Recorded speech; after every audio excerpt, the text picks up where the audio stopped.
เรื่องราวทุกปัญหานะฮะของเหล่าศรัทธาสาธุชนรวมไปถึงกัลยาณมิตรทั้งหลายนั้นนะฮะทุกช่วงของรายการนั้นมีสาระแล้วก็มีคำตอบให้กับหลายๆท่านนะครับก็จะสลับสับเปลี่ยนกันไปทั้งในเรื่องของข่าวสารวิชาการทางด้านงานการเกษตรแม้กระทั่งเรื่องกฎหมายก็ยังมีอยู่นะฮะเพราะฉะนั้นทั้งธรรมทางโลกนะทางธรรมและทางโลกควบคู่กันไปนะก็ถือได้ว่าเป็นสถานีสีขาวเพราะเราจะไม่มีเรื่องอะไรมาให้ท่านได้กวนใจฮะ นะช่วงนี้ก็หลายๆท่านงดเสพข่าวบ้างก็ดีนะฮะเพราะว่าเวลาเราเสพข่าวพลังลบมันเยอะคุณเคยเห็นเขานำเสนอข่าวด้านดีมั้งไหมข่าวเนี่ยนะฮะน้องๆคนไหนที่จบนิเทศศาสตร์จะรู้นะฮะอาจารย์จะสอนเสมอว่าข่าวนั้นที่มีผู้ติดตามมากที่สุดคือข่าวตบตีนะฮะของชาวบ้านคือเรื่องราวบนเตียงเรื่องราวข้างบ้านอะไรอย่างเงี้ยเป็นต้นจะได้รับความสนใจมากๆรวมไปถึงในเรื่องของการปล้นการฆ่าไม่เคยมีข่าวพลังบวกฮะ นะ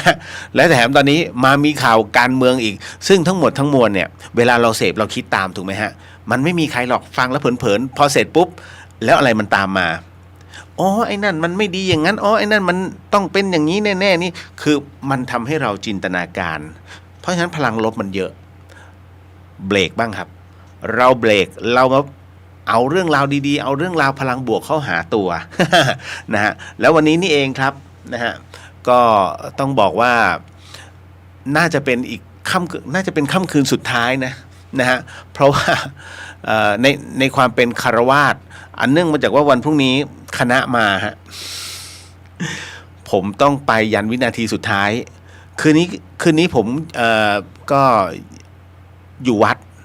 นะฮะอยู่วัดฝายหินปกติแล้วเขาต้องอยู่เป็นอาทิตย์นะเป็นเดือนเลียวไม่เคยว่างเลยไม่ใช่ไม่ว่างไม่ใช่ว่าไม่อยากวางนะฮะผมพยายามจะวางแต่มันถูกโทรตามเลยต้องโอ้โหไปตรงนั้นไปตรงนี้เพื่อให้คณะ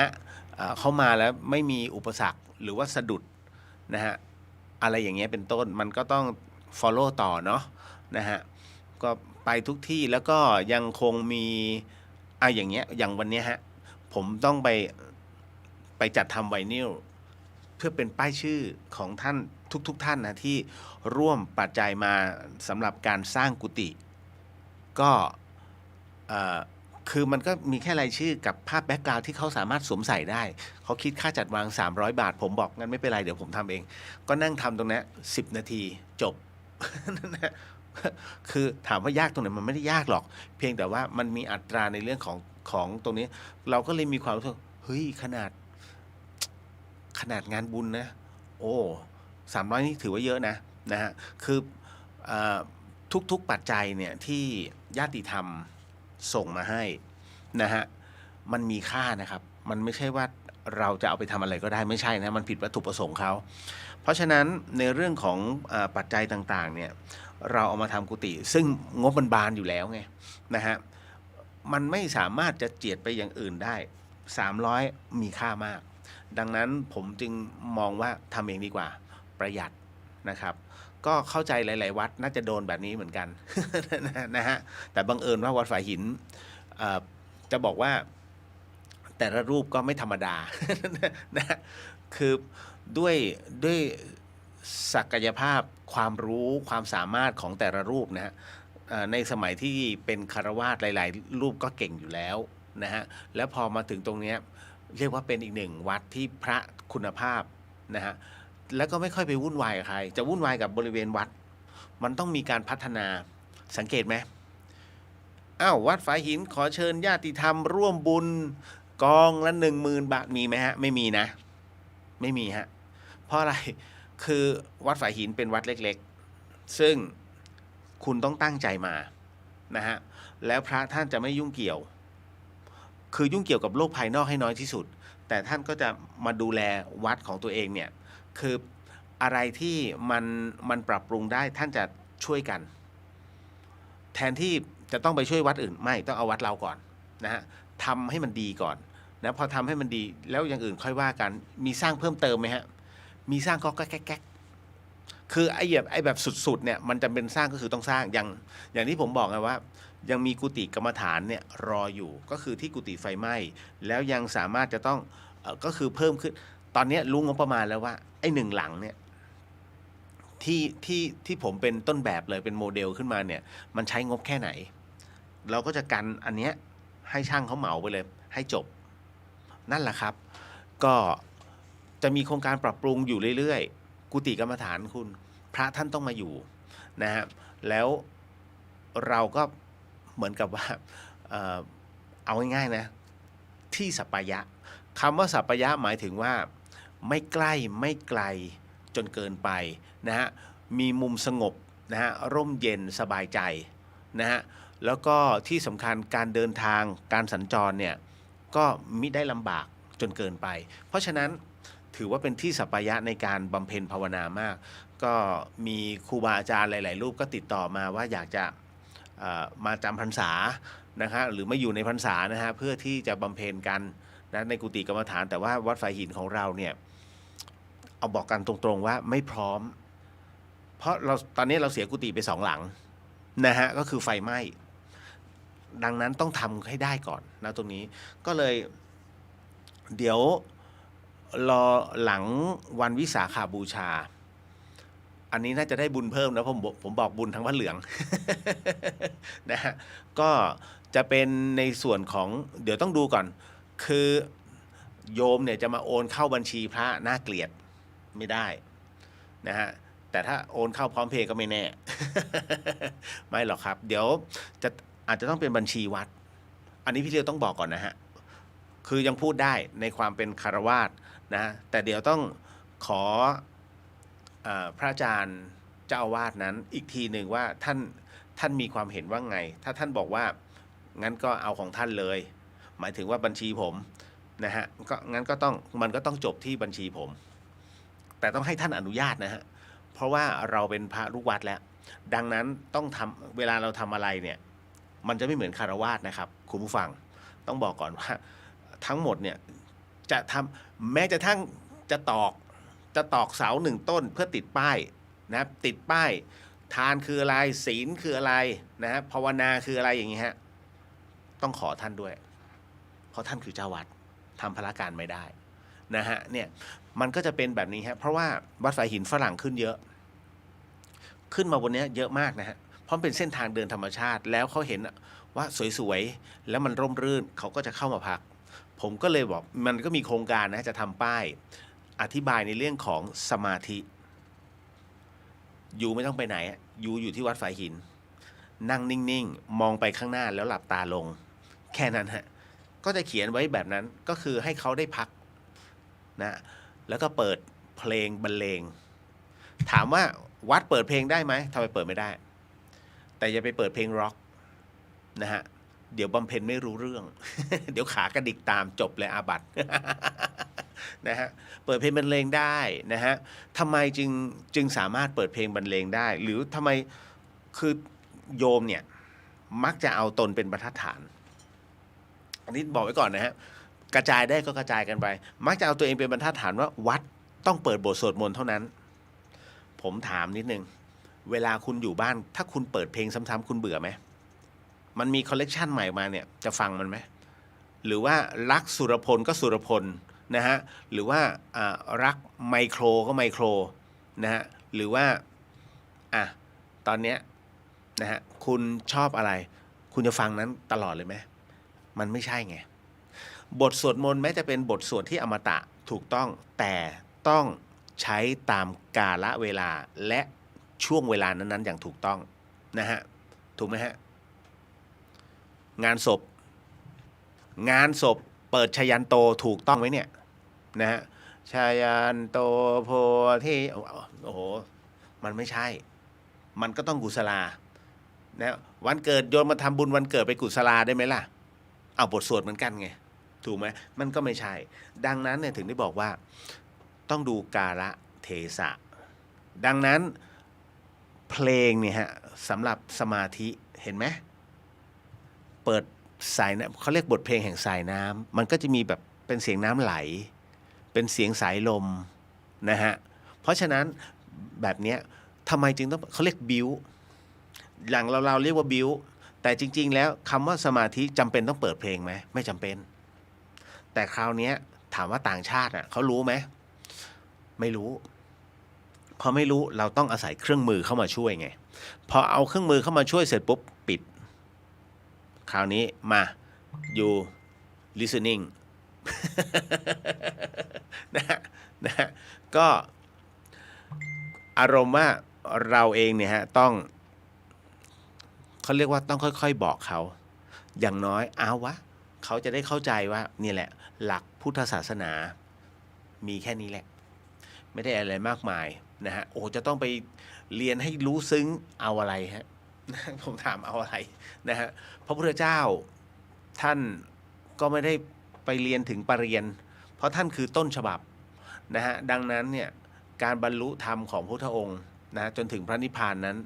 มันมีไม่กี่อย่างแต่เราเนี่ยพยายามจะเรียนเลยเหรอนะฮะจบแล้วบรรลุป่ะฮะจบแล้วบรรลุนิพพานป่ะมันก็ไม่ใช่ถูกไหมฮะมันแล้วแต่คนเพราะฉะนั้นเนี่ยทั้งหมดทั้งมวลนั้นนะฮะเป็นสิ่งที่ต้องบอกว่าเราท่านสามารถทำได้นะเวลาเราเจอใครแปลกหน้าไม่ใช่แปลกฮะแปลกหน้ามาเนี่ยถ้าเราหวังดีเราอยากจะบอกให้เขาเฮ้ยมานั่งสมาธิกันแป๊บนึงเขาก็จะงงคุณก็ต้องอธิบายนะฮะก็นี่แหละอันนี้ก็คือสิ่งที่มันจะต้องเกิดขึ้นบนวัดนะฮะบนวัดฝ่ายหินแล้วก็เหมือนเดิมนะฮะจะบอกบุญไม่ใช่บอกประเพณีไม่ใช่บอกบุญบอกงานประเพณีก็คือวันที่2นะฮะวันที่2มิถุนายนวันที่3ในวิสาขบูชาแต่วันที่2เนี่ยฮะวันนี้มีดาวเคียงเดือนใช่ไหมผมไม่ได้ดูนะไม่รู้ทันป่ะน่าจะไปเมื่อหัวค่ำแล้วดาวเคียงเดือนนะวันที่2เนี่ยเขาจะมีประเพณีเดินขึ้นดอยนะฮะท่านใดที่สนใจนะครับอยากจะร่วมงานสืบสานประเพณีของชาวเชียงใหม่ขอเชิญนะฮะคือ1ปีมี1ครั้งนะครับนี่คือประเพณีอันสวยงามของชาวเชียงใหม่แล้วก็ต้องบอกว่าอันนี้เฉพาะดอยสุเทพคือเขาจะมีเดินขึ้นดอยอยู่เรื่อยๆฮะนะฮะเดินขึ้นดอยอย่างพระบาท400ก็เดินขึ้นดอยอะไรล่ะที่มันก็มีคือเขาจะจัดของเขาเดี๋ยวเดินขึ้นดอยเดี๋ยววัดพระธาตุดอยคำก็เดินขึ้นดอยเขาก็จะมีนะฮะแต่ที่ยาวนานที่สุดคือการกระจายประเพณีมันเป็นเรื่องที่สวยงามแต่ผมบอกนี่ฮะสิ่งที่เก่าแก่ที่สุดนะฮะณตรงนี้ก็คือนี่แหละดอยสุเทพวันที่2นะฮะคุณจะเดินช่วงเวลาไหนไม่มีใครว่าเลยมันเป็นวันศุกร์นะครับก็เดินได้แต่เขาบอกหน้าฝนใช่ไหมมันก็มีเสียงฮึมฮัมแต่ไม่มีฝนนั่นเองนะฮะระวังเป็นฮีสโตรกนิดนึงนะฮะแนะนำว่าให้ช่วงแดดร่มลมตกแล้วมันเดินสบายนะครับผมก็จะไปยืนไม่ใช่ยืนเป็นพระยืนไม่ได้แล้วนะฮะผมก็จะไปประจำอยู่ที่บูธ3นะก็คือของวัดฝายหินนะฮะก็ไปเจอกันน่าจะออกสำแดงตอน นะช่วงค่ำๆช่วงดึกๆนะฮะค่ำๆคงให้รูปอื่นเขาก่อนเพราะว่าผมยังมีภารกิจนะตรงนี้ก็เต็มที่ก็เดินก็เดินเหมือนกันทั้งจีวรไปขึ้นดอยสุเทพนะฮะแต่แค่จุด3มันเลยรู้สึกจะเลยวังบัวบานไปนะฮะตึ๊ดประมาณนี้นะฮะเขาจะมีเป็น11จุดนะทั้งหมดนะฮะของผมจุดที่3ก็ไปเจอได้นะครับหลวงพี่เลียวถ้าหลวงพี่เลียวไปไม่ได้ไปมือเปล่าหรอก นะคิดเอาเอง นะผมมีแค่น่าจะมีแค่300องค์นะถ้าจำไม่ผิดนะเอาไปแจกพระขุนแผน เหมาะกับชายหนุ่มผู้หญิงก็ถือผ้าขุนแผนได้นะฮะเป็นการเขาเรียกค้าขายเพื่อการค้าขายนะฮะเอาละแล้วก็ เดี๋ยว น้องๆหลายๆท่านก็ถามเข้ามาว่าตกลงพี่เลียวบวชวันไหนแล้วกำหนดการเป็นยังไงเดี๋ยวผมจะโพสต์วันพรุ่งนี้ฮะแล้วก็จะขอเข้ามาขออโหสินะครับผ่านสื่อโซเชียลด้วยแต่เดี๋ยวบอกคร่าวๆแล้วกัน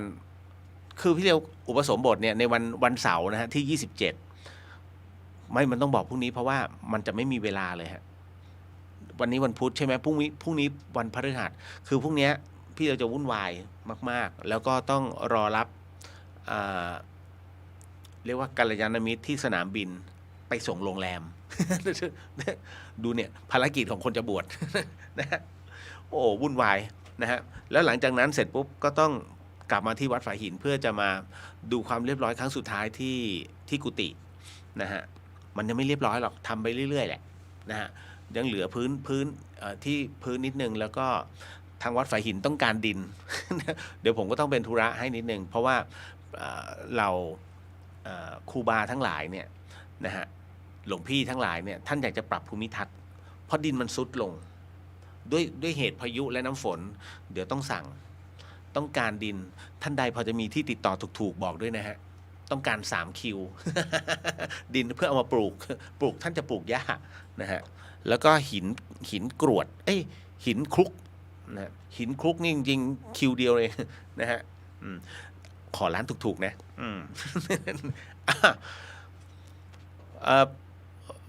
ผมบวชในวันที่27ครับวันเสาร์นี้แล้วก็ปรงผมก็คือตัดผมอะนะฮะก็หลายๆท่านเขาจองกฐินไว้แล้ว มึง ก่อเรื่องไว้เยอะ นะฮะก็ปรงผมเนี่ยเป็นการให้อโหสิและขออโหสิกันเนี่ยก็ช่วงประมาณ10:30นะจนถึง11 โมงตัดยาวนะตัดทีครึ่งชั่วโมงไงฮะแล้วหลังจากนั้นเรามาร่วมถวายภัตตาหารเพลกันกับพระสงฆ์นะฮะของวัดฝายหินนะฮะทั้งวัดเลยก็มีไม่กี่รูปหรอกเกือบ20 รูปแล้วก็ครูบาอาจารย์เล็กน้อยแล้วก็ยังมีครูบาอาจารย์ต่างวัดด้วยที่ท่านมารับเอาเครื่องกรองน้ำไปอีกก็เบ็ดเสร็จนั้นน่าจะ20 รูป20 กว่ารูปนะครับร่วมกันมาร่วมเอาบุญเนาะนะฮะแล้วจากนั้นเนี่ยหลังจากที่รับประทานอาหารกันเสร็จเดี๋ยวต้องขอบคุณน้องป๋อมแปมด้วยเพราะว่าน้องเขาเป็นตัวตั้งตัวตีเลยน้องตั้งใจมากเจ้าของก๋วยเตี๋ยวตีน้อยนะหลังมช.ถ้าน้องคนไหนที่มาเรียนมหาวิทยาลัยเชียงใหม่ไม่ได้กินก๋วยเตี๋ยวตีน้อยเนี่ยน้องไม่ได้เรียนมช.นะฮะผมบอกเลยฮะเขาเปิดมาเก่าแก่มากป๋อมแปมนะเจ้าของร้านแล้วน้องคือวันนั้นรู้สึกจะเจอในงานอะไรสักอย่างเนี่ยของวัดฝายหินแล้วป๋อมบอกว่าเดี๋ยวงานพี่หนูจอง นะว่าหนูจะมาเปิดผมก็แล้วแต่แล้วเราก็เกรงใจน้องแต่ว่าด้วยความที่เห็นน้องตั้งใจก็มาโอเคดีโมทนาสาธุพอถึงตรงนั้นเสร็จปุ๊บผมก็พูดออกอากาศน้องทันพระสุดได้ยินเฮ้ยพี่ผมเปิดด้วยเอามานะ2แล้วนะครับเสร็จปุ๊บแม่หลวงจันตาผู้ใหญ่บ้านผู้หญิงเดี๋ยวพี่เอาขนมหวานไปช่วย 3นะฮะก็เหลือน้ำเปล่านะฮะวันก่อนก็เจอน้องป๋อมแปมนะฮะน้องก็เลยบอกว่าเดี๋ยวหนูดูน้ำเปล่าไปช่วยอีกทีได้แต่ผมก็เตรียมตัวสั่งไว้20 แพ็คให้หลวงแม่นะฮะคือเราก็กลัวถามว่าคนมาผมว่าไม่เท่าไหร่หรอกนะฮะแต่รู้ว่าคณะเนี่ยยืนพื้นเนี่ยประมาณ50-60 คนเนี่ยแน่ๆนะฮะที่มาแต่ว่าท่านอื่นกัลยาณมิตรท่านอื่นน่ะที่จะมาจองกฐินผมอะ พวกน้องๆออฟโรดเนี่ยก็มีมาบ้างนะฮะก็สนุกครับเป็นคือสนุกจนวินาทีสุดท้ายของการเป็นคารวาสเนี่ยแต่พอออกมาแล้วมันไม่ได้แล้วต้องสำรวมแล้วนะฮะแล้วผมกับหลวงพี่ภัสกรเนี่ยฮะจะเหมือนกันอย่างหนึ่งคือสำรวมได้แป๊บเดียว นะก็คือเราตามทำรูปแบบตามสมณะไม่ใช่เราไม่เคยบวชผมบวชมานะฮะนี่ก็รอบที่3แล้วเพราะฉะนั้นการวางตัวในสมณะเราพอจะรู้แล้วล่ะว่ามันต้องทำอะไรแบบไหนก็ไม่ให้เกินเลยนะครับ ก็จะเป็นผู้ที่มีความตั้งใจอีกคนหนึ่งแล้วกันนะอีกรูปหนึ่งเนาะนะฮะก็เจอกันวันเสาร์นะฮะวันเสาร์อันนี้เก็ตแล้วนะเอาเดี๋ยวขออนุญาตทักทายแล้วก็สมทานศีลนะครับแล้วก็เราก็มานั่งสมาธิกันแป๊บหนึ่งวันนี้ยังคงมีเรื่องราวพอสมควรที่เอามาพูดคุยกันไม่เครียด ไม่เครียด ผมเนี่ยเครียดอะไรกุฏิมันจะเป็นยังไงเนาะวันนี้น้ำเหลืองน้ำในห้องน้ำไงฮะ ไม่ใช่คือถ้าคนเข้าใจผิดอ่ะไม่เวลามันต้องลองชักโครกเลยมันต้องกดคือถ้าคนคือไม่ใช่คนใช้นะไอเราเนี่ยอยู่ประจำกุฏิเรารู้อยู่แล้วว่ามันเหลืองเพราะน้ำแต่ถ้าคนอื่นมาเห็นอี น้ำมันเหลือง นะฮะก็น่าไม่มั่นใจว่ามันน่าจะเป็นไอตัวตะกรันที่มาจากก๊อกหรือเปล่านะฮะแต่เราก็ไม่ได้ใช้เราไม่ได้ใช้มาดื่มไงเราใช้แค่ล้างอาบแค่นั้นไม่เป็นไรฮะเอาละเดี๋ยวขออนุญาตนะครับคุณธนสาสวัสดีค่ะนะฮะลายไทยรัตนาสวัสดีค่ะคุณเลียวสวัสดีครับผมน้องลิลี่สวัสดีครับพี่เลียวสวัสดีจ้าอันนี้พี่ขวัญตาสวัสดีค่ะคุณเรียวสวัสดีครับผมนะฮะสรันวิทย์นะฮะครับสวัสดีครับพี่เลียวนะจ่าตีมาฮะ ป๋อมแปมฮะนะฮะสวัสดีค่ะสวัสดีจ่าป๋อมแปมรอสมทานศีลกับพี่เลียวก่อนจะเปลี่ยนเป็นหลวงพี่ จ้า นะฮะพี่ขวัญตาถ้ามีน้องวัยรุ่นถามคุณเลียวว่าทำไมผืนแผ่นดินไทยถึงศักดิ์สิทธิ์คุณเลียวจะตอบว่ายังไงคะถ้าจะบอกว่าคนไทยเราเนี่ยฮะมีสิ่งต่างๆที่เอาพื้นของจิตใจของคนไทยเนี่ยเป็นคนที่มีความเมตตากรุณาต่อเกื้อกูลซึ่งกันและกันมาตั้งแต่โบราณแล้วฮะนะฮะแล้วเรายังมีสิ่งศักดิ์สิทธิ์อีกมากมายนะฮะเรามีสถาบันกษัตริย์นะฮะเรามีสถาบันทางพระพุทธศาสนาอย่าว่าแต่พุทธศาสนาเราเป็นศูนย์รวมของศาสนาแล้วกันทำไมสีขาวจึงเป็นสีของศาสนาแล้วทำไมศาสนาพุทธจึงไม่ใช่ศาสนาประจำชาตินะฮะจริงๆมันมีที่มาที่ไปพอสมควรนะเพราะว่าท้ายที่สุดแล้วเนี่ยคำว่าสยามมันหมายถึงอิสระคำว่าอิสระนะฮะคราวนี้ศาสนาเนี่ยของเราแม้เราจะมีศาสนาพุทธนะฮะถึง 90% ในประเทศไทยนะฮะแต่เราก็ไม่เคยกีดกั้นศาสนาอื่นดังนั้นเนี่ยไม่ว่าจะเป็นอิสลามนะฮะคริสต์ฮินดูซิกนะฮะหรือแม้แต่ศาสนาอื่นแม้กระทั่งพูดง่ายๆนับถือผีนับถือเทพรับหมดนะฮะมันแล้วแต่ว่าใครนั้นศรัทธาอะไรยังไงยกเว้นนอกรีดก็มีเยอะฮะพวกนอกรีดใช้คำว่านิพพานมาเป็นเรื่องค้าขายนะฮะก็มีฮะมีโดนไล่จากประเทศอื่นมาเปิดที่ประเทศไทยพอประเทศไทยเนี่ยเหมือนกับพอหาสมาชิกได้เยอะแล้วคราวนี้สันติบาลเข้ามารวบเขาก็หนีไปประเทศต่อไปที่หลอกได้ง่ายแต่เขาบอกว่าประเทศไทยหลอกได้ง่ายสุดเป็นเรื่องจริงนะที่เขาพูดกันอย่างนั้นเลยนะฮะแล้วเราเข้าไปอยู่ในตรงนั้นแป๊บหนึ่งเพื่อที่จะอยากรู้อยากสังเกตการนะว่าเขามองเราผู้นับถือศาสนาพุทธเป็นหลักเนี่ยเขามองว่ายังไงนะเพียงแต่เรารู้แล้วว่าเขาเนี่ยพยายามทำให้เหมือนศาสนาพุทธนะฮะแต่ขายความศรัทธานะฮะความเชื่อนะตรงเนี้ยนะฮะเลยทำให้มีคนตกเป็นเหยื่อเยอะนะพอสมควรนะครับไม่บอกเนาะ ว่าอยู่ตรงไหนอะไรยังไงนะฮะ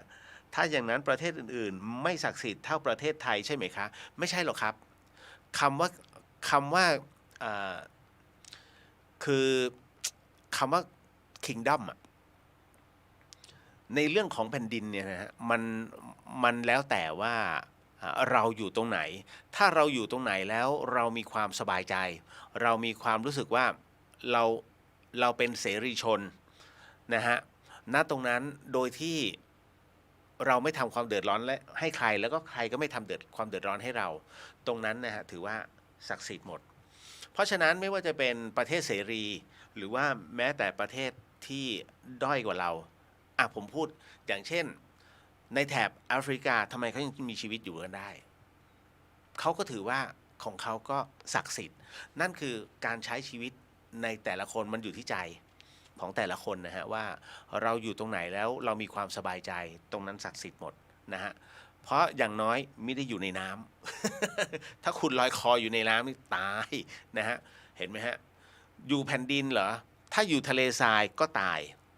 อยู่ในน้ำเพียวๆก็ตายมันต้องอยู่ในพื้นที่ที่นะดินแดนแห่งความอุดมสมบูรณ์โดยเฉพาะยิ่งถ้าจะบอกว่าเมืองไทยเป็นเมืองที่มีความอุดมสมบูรณ์อันดับต้นๆจัดเป็นอันดับต้นๆของโลกเนี่ยท่านจะเชื่อไหมเพราะมีหมดทุกอย่างเลยฮะเป็นประเทศที่อยู่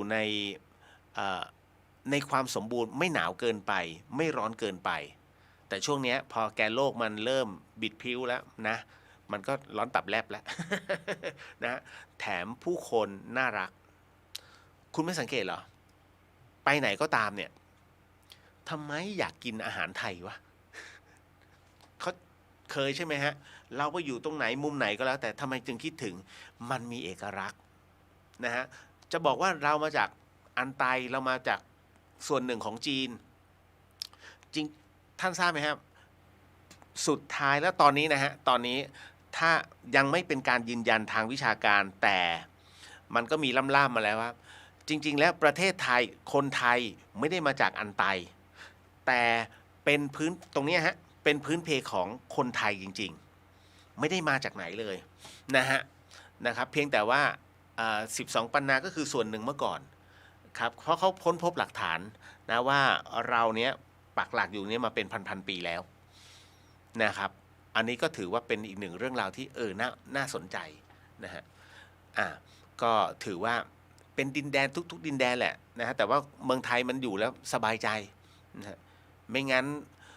ทั้งต้มยำกุ้งทั้งข้าวซอยนะฮะทั้งแกงหมูใช่ไหมไม่ขึ้นอันดับโลกหรอก พะแนงพะแนงไม่ให้แกงพะแนงหมูนะฮะตอนนี้มีต้มข่าไก่นะฮะ นะครับเอาละต่อมาดึงคุณนัทศิษย์สวัสดีครับพี่เลียวสวัสดีครับผมนะฮะคุณพานุพงศ์สวัสดีครับพี่เลียวสวัสดีครับนะฮะคุณนัทสวัสดีครับคุณเลียวสวัสดีครับผมแมนสวัสดีครับพี่เลียวสวัสดีจ้ากุ๊บกิ๊บสวัสดีค่ะพี่เลียวสวัสดีค่ะน้องมิ้นสวัสดีค่ะพี่เลียวสวัสดีค่ะน้องมิ้นนะคุณจินชาสวัสดีค่ะวันนี้คุณเลียวจัดหรือคะจัดฮะก็จริงๆเนี่ยท่านให้อยู่วัด นะฮะก็ทำหน้าที่ตามก็เราก็ทำหน้าที่เนาะนะฮะแม้จะเป็นรายการเดอะเฮียนก็เริ่มพยายามที่จะซอฟลงแต่วันนี้มีผีไหมก็มีผีนะฮะบ้านนางคอยเดี๋ยวค่อยมาว่ากันนะฮะแต่ว่าอันเนี้ยมันก็คือเราจัดตามหน้าที่แล้วเราจัดแล้วก็บอกว่ามันจะมีงานบุญตรงไหนบ้างไม่เป็นไรนะฮะ พี่สุวรรณยาสวัสดีค่ะสวัสดีครับพี่นะฮะที่วัดทำห้องฝึกสมาธิเหมือนเข้าห้องเวิร์กช็อปสิคะห้อง1ฟังเพลงห้อง2กรรมฐานน้ำเย็นห้อง3บริกรรมพุทโธห้อง4ดูคนหายใจห้อง5แล้วก็ whatever ฮะหรือทำเป็นช่วงเวลาแทนห้องก็ได้ถ้าสถานที่ไม่พอคนฝึกจะได้หาสมาธิที่ตรงจริตตัวเองในเวลาอันสั้นน่าสนุกนะครับน่าสนใจฮะน่าสนใจอันนี้เดี๋ยวต้องถามท่านเจ้าอาวาสนะ แต่จริงๆอำนวยไหมพื้นที่อำนวยไหมไม่อำนวยแต่น่าลองฮะน่าลองจริงนะเป็นคอร์สสมาธิแต่ผลัดกันแต่ละชั่วโมงลองดูสิไอชั่วโมงเนี้ยเปิดบรรเลงแล้วนั่งสมาธิอีกอันนึงพุทโธแล้วนั่งสมาธินะฮะช่วงค่ำกรรมฐานน้ำเย็นแล้วลองแล้วเราก็มาสอบอารมณ์กัน นั่นแหละเฮ้ยสนุกสนุกสนุก เอาจริงนะฮะเราไม่ได้เอาศาสนามาเป็นเครื่องเล่น แต่ผมจะบอกว่าศาสนาพุทธเนี่ยฮะนะฮะอันนี้พี่เลียวบอกน้องๆที่รับฟังนะฮะผ่านช่องทางนะฮะวิทยุด้วย ท่านอย่าได้ลองนะ ถ้าท่านลองแล้วท่านผ่านจุดหนึ่งได้ท่านจะละมันไม่ได้เลย เพราะศาสนาพุทธหรือว่าการทำสมาธิเนี่ยฮะไม่ต้องมาพูดถึงข้อธรรมนะ ถ้าพูดถึงข้อธรรมน้องจะเบื่อ น้องจะเบื่อทันทีฮะแต่ถ้าน้องฝึกสมาธิแล้วน้องผ่านจุดหนึ่งไปได้ น้องจะติดมันแล้วน้องจะสนุก ผมเป็นคนที่ไม่ค่อยชอบนะ เรื่องฝึกสมาธิเรื่องข้อธรรมเมื่อก่อนไม่ชอบเลยฮะได้แต่ตามหลวงพี่ภาสกร แต่พอเห็นเขาทำอยู่บ่อยๆเฮ้ยลองดูสิพอลองแล้วมันติด ตอบไม่ได้ฮะว่ามันติดเพราะอะไร แต่บอกเลยว่า อย่าลอง อันนี้บอกวัยรุ่นฮะน้องอย่าลอง ถ้าน้องลองน้องติดแน่ๆเพราะน้องจะตกใจว่าเฮ้ยพี่หนูเห็นบางอย่างเฮ้ยพี่หนูสัมผัสบางอย่างเฮ้ยพี่ทำไมมันสงบแบบนี้อะไรอย่างนี้เป็นต้น คือแล้วจากนั้นมันมีต่อยอดของมันไม่จบแค่นี้นะฮะเพราะฉะนั้นสิ่งที่มันจะมาปรากฏในสมาธิหรือว่าเมื่อเสร็จสิ้นจากการฝึกปฏิบัติเป็นที่เรียบร้อยแล้วเนี่ยอย่าไปติดมันพระพุทธเจ้าบอกว่าจงอย่าติดสุขให้ข้ามผ่านมันไปทั้งฤทธิ์ทั้งสุขอย่าไปติดเขามาให้รู้ฮะรู้แล้วละรู้แล้วผ่านไปฮะแล้วก็ปฏิบัติต่ออันนั้นน่ะถึงจะเรียกว่าก้าวหน้าแต่ถ้าน้องติดแล้วไปหลงนะเดี๋ยวเล่าให้ฟังเดี๋ยวเล่าให้ฟังพ่อบอกแล้วศาสนาพุทธเป็นอะไรที่สนุกมากนะฮะแต่อย่าได้ปฏิบัตินะถ้าปฏิบัติแล้วโอ้โหคุณเอ้ย คุณถอนตัวไม่ขึ้นมันสนุกฮะแล้วมันได้อะไรหลายอย่างแต่นั่นคือคุณต้องว่างจริงๆต้องรู้จักวางนะฮะว่างและวางถ้าคุณไม่วางไม่ผ่านฮะพอมันไม่ผ่านแล้วรู้สึกเบื่อก็ฉันก็กลับไปใช้ชีวิตเหมือนเดิมมีเยอะนะพี่วรันทรสวัสดีค่ะคุณเลียวสวัสดีครับพี่คุณจินตกราบนมัสการพระอาจารย์ด้วยนะเจ้าคะเมื่อกี้เห็นพระอาจารย์แวบๆใช่ไหม น้องสวินีสวัสดีค่ะสวัสดีครับนะฮะคุณบูนสวัสดีครับพี่เลียวสวัสดีครับนะฮะคุณจันสวัสดีครับพี่เลียวสวัสดีจ้ะคุณจินตคุณเรียวดูขรึมเลยนะละค่ะเคยเจอตอนเป็นหลวงพี่เมื่อ10 ปีที่แล้วนะดูเข้มขลังใช้ได้เลยนะคะขอแซวตอนนี้ตอนบวชมิกล้าพูดเล่นแล้วนะ ใช่ฮะคุณเหลงเคยเจอผมตอนที่มากับมาทริปของคุณดนัยจันเจ้าฉายแล้วก็พาไปเที่ยวผมก็ไปกับหลวงพี่นี่แหละแล้วผมก็ตอนแรกเราก็นั่งนึกในใจได้ตามหลวงพี่เหมือนได้เที่ยวที่ไหนได้พอขึ้นรถปุ๊บสักพักหนึ่งพอหลวงพี่แนะนำพระอาจารย์ภัสกรนะฮะแนะนำทริปนี้ว่าเราจะไปกราบใครบ้างนะฮะแล้วก็แนะนำพระข้างๆก็หมายถึงผมท่านเป็นใครอะไรยังไงนะถ้าบอกน้องหลวงพี่เท่านั้นแหละฮะยื่นใหม่ผมก็ เล่นยาวเลยฮะนะฮะตอนนั้นก็หลายทริปแล้ว ที่เป็นแบบนี้คุณณัฐสิทธิ์พี่เลียวครับถ้าพอมีเวลาช่วยเล่าเรื่องหุ่นพยนต์ให้ฟังหน่อยครับขอบคุณครับพี่ นะฮะเจ้าอาวาสยังไม่หลับพูดยากน้องเอ้ย นะฮะพี่มุนาจะได้เรียกหลวงพี่แล้วหรือเรียกอย่างไรหลวงพี่ก็ได้ครับนะฮะหรือว่าพระก็ได้พระ นะฮะพระเลี้ยวนะครับผมไม่ค่อยถือแต่ผมจะถือเรื่องของการเรียกตัวเองปัจจุบันนี้พระหลายๆรูปท่านติดคำว่าผมนะฮะซึ่งผมไปถามพ่อแม่ครูบาอาจารย์เนี่ยท่านก็บอกว่าพระที่พูดแบบนี้ไม่เหมาะสมแทนตัวเองว่าผมนะหมายถึงว่าคุยกับคฤหัสถ์ไม่ได้ฮะนะฮะจริงๆแล้วหมดความเป็นปุถุชนเป็นที่เรียบร้อยท่านตายจากความเป็นปุถุชน คนสามัญเป็นที่เรียบร้อย แต่ท่านยังใช้ว่าผมนะฮะหรือครับอย่างเงี้ยไม่เหมาะสมท่านจึงบอกว่าเขาเรียกว่าทำเสมือนบุคคลทั่วไปนะฮะเพราะฉะนั้นเนี่ยคือบุคคลทั่วไปมิได้ถือศีล227ไงท่านจึงบอกว่าไม่สมควรจริงๆแล้วก็ต้องบอกว่าอาตมาหรือว่าหลวงพี่นะฮะหรือว่าเราก็ได้นะฮะหรือถ้าเป็นโบราณก็รูปนะฮะรูปว่าแบบนั้นรูปว่าแบบนี้เนี่ยฮะอันนี้คือการแทนตนแต่ถ้าพระกับพระท่านเจอกันเนี่ยผมใช่อันนี้ถูกต้องนะฮะท่านอาจจะแบบติดไงอันนี้ก็ต้องตามเหตุปัจจัยเนาะนะครับบอกไว้ก่อนเดี๋ยวเผื่อติด นะแต่หลวงเหมือนจะบอกหลวงพี่ นะก็มันก็ต้องแล้วแต่นะฮะคุณชัยนุวัฒน์สวัสดีครับพี่เลียวสวัสดีครับผมนะครับเดี๋ยวตกใจฮะเอาอย่างนี้ท่านเจ้าอาวาสไม่อยู่แล้ว ท่านออกไปแล้วคุณณัฐสิทธิ์สงสัยใช่ไหมฮะคือเรื่องของเรื่องเดี๋ยวก่อนเล่าให้ฟังก่อนด้วยเมื่อวานจริงๆผมมีภารกิจหนักอยู่หลายวันแล้วฮะไม่ใช่2-3 วันเนื่องจากว่าต้นไม้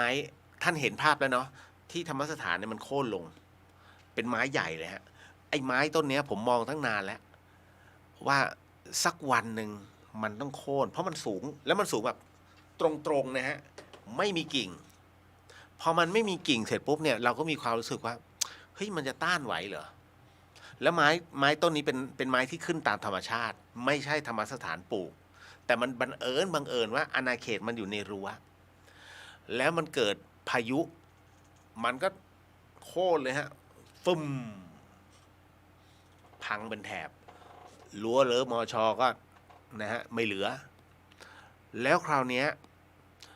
ไอ้โคนมันเนี่ย3 คนโอบใช้คำว่า2 คนครึ่งแล้วกัน2 คนครึ่งโอบนะฮะรอบแรกเนี่ยเจ้าหน้าที่ของมชมาช่วยแล้วก็พระวัดไฟหินรวมกับชาวบ้านก็ช่วยได้บางส่วนเพราะว่าใบเลื่อยยนต์เนี่ยฮะมันเป็นใบเล็กไม่ใช่ใบใหญ่คุณผู้ฟังไอ้ที่ท่านเห็นในหนังอ่ะต้องใช้เลื่อยยนต์ขนาดใหญ่ถ้าท่านมีผิดกฎหมายนะครับนะฮะถ้าท่านมีเลื่อยยนต์ขนาดใหญ่ครอบครองต้องขึ้นทะเบียนกรมป่าไม้เขาจะถามเลยฮะว่าเอาไว้เพื่ออะไร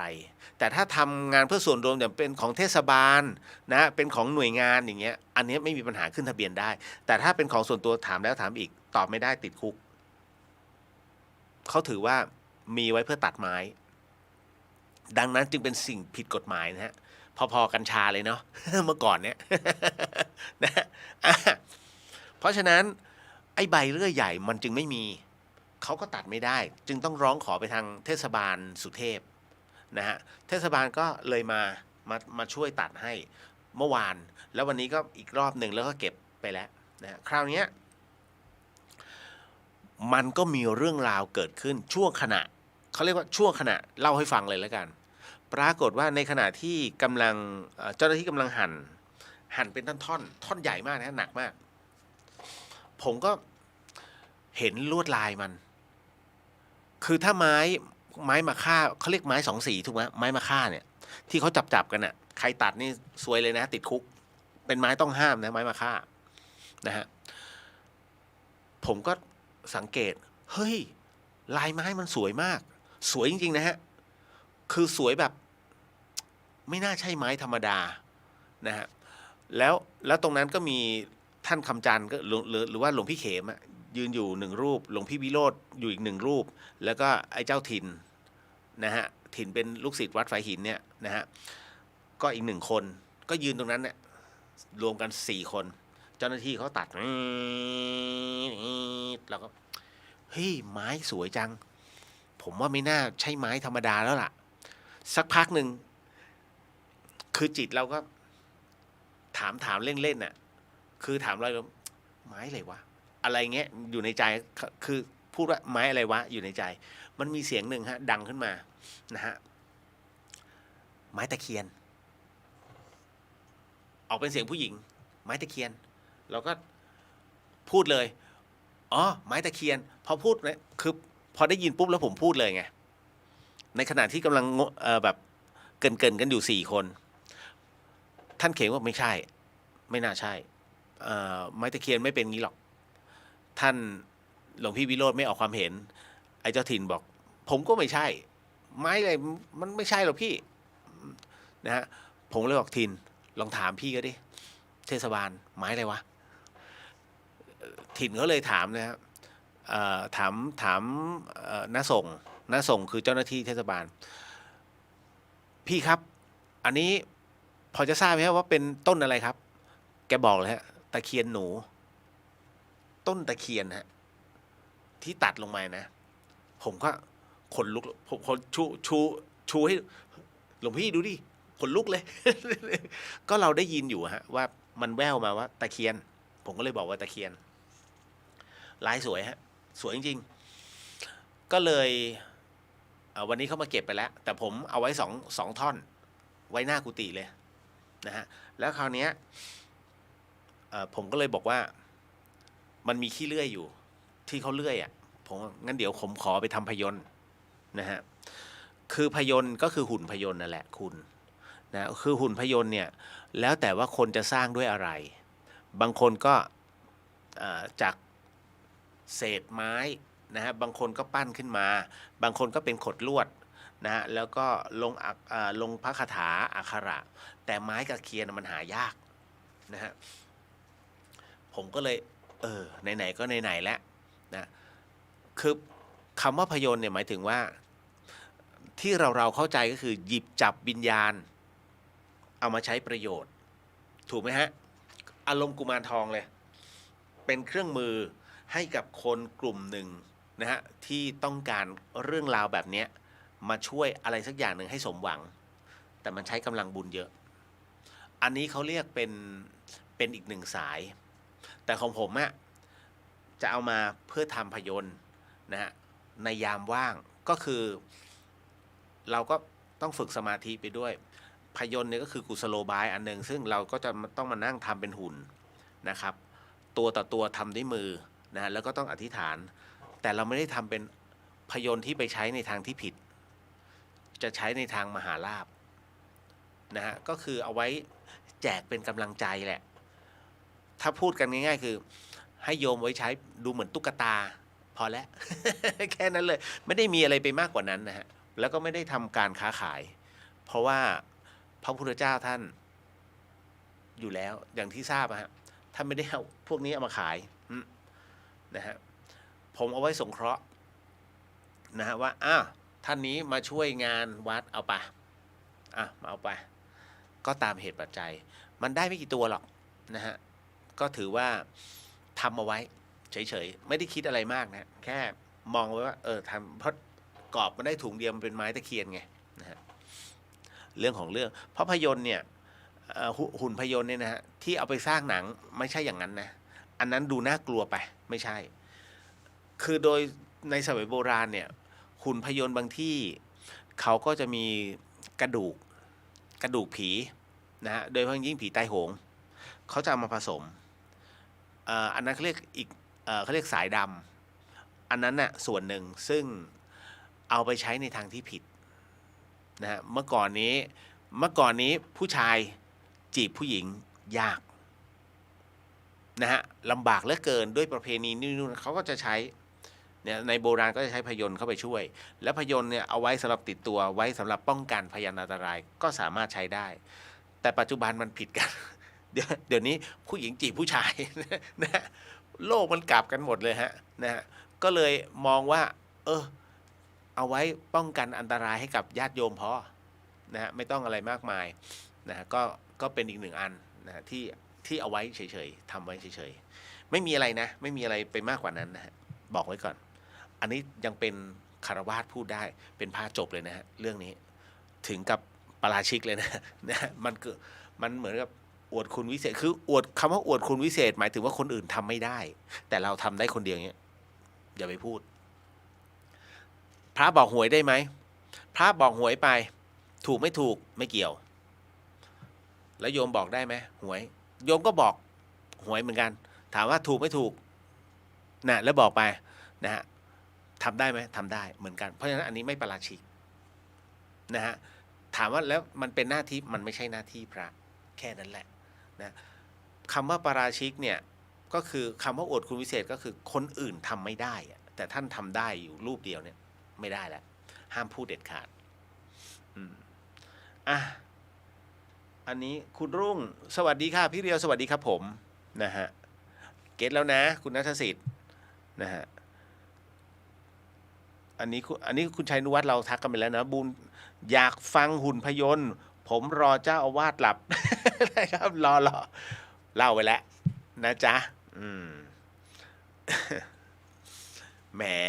เหมือนนัดกันมาฮะ นะฮะ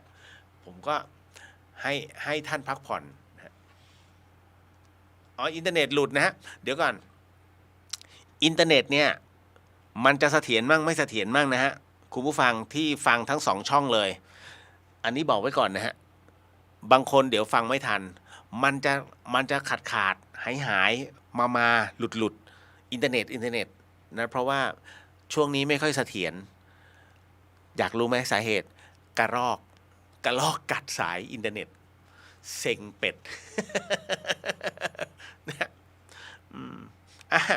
เดี๋ยวเรามานั่งสมาธิกันขอไว้นะฮะเดี๋ยวเรามาว่าสมทานศีลกันพร้อมกันเนาะ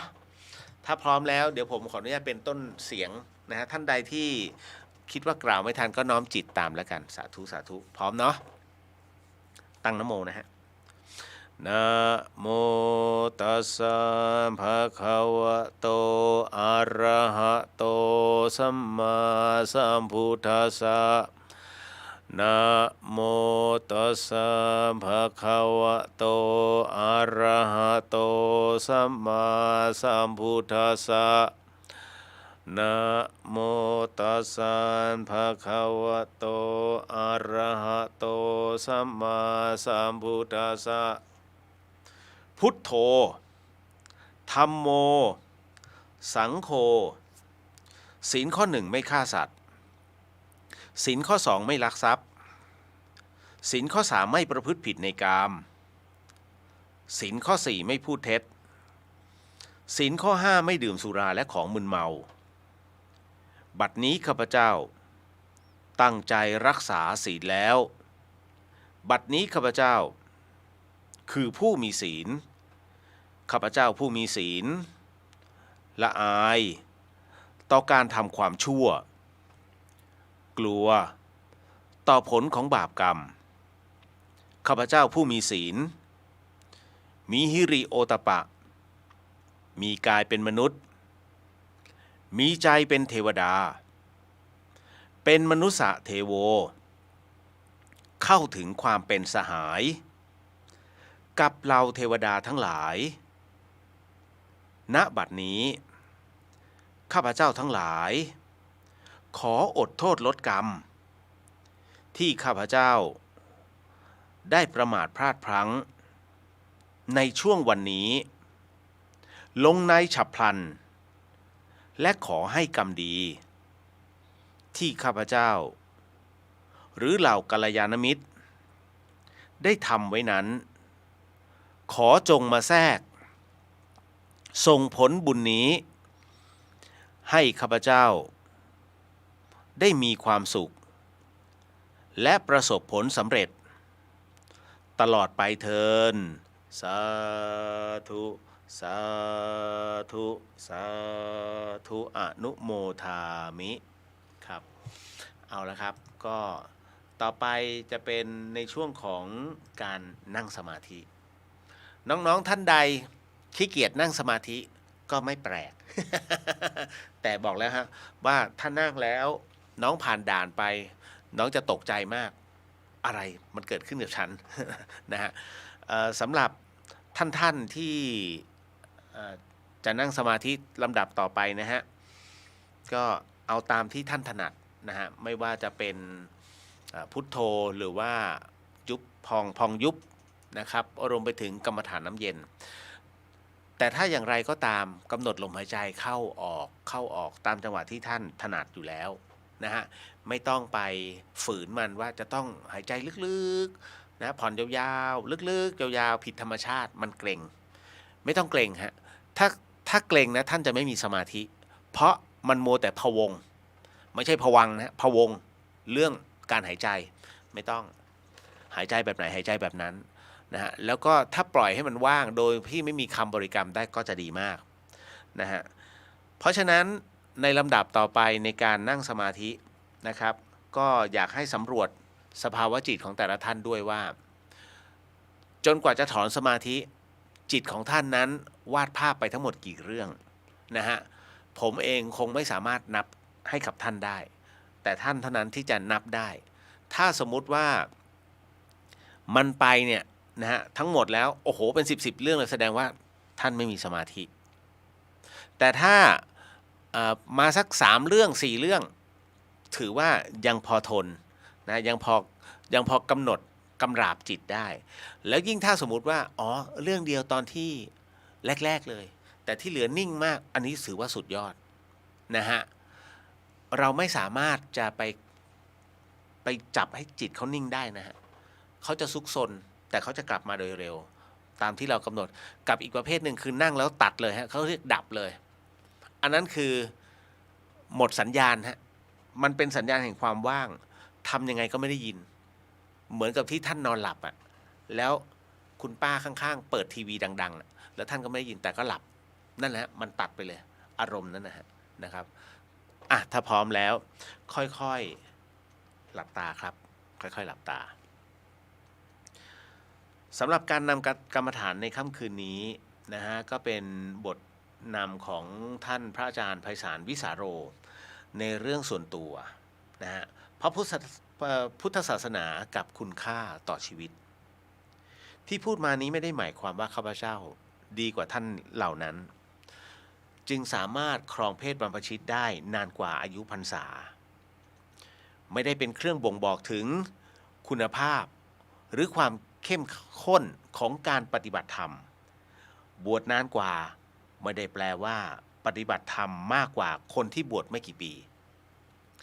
ในทำนองเดียวกันตัวอย่างเหล่านี้ไม่ได้เป็นเครื่องยืนยันว่า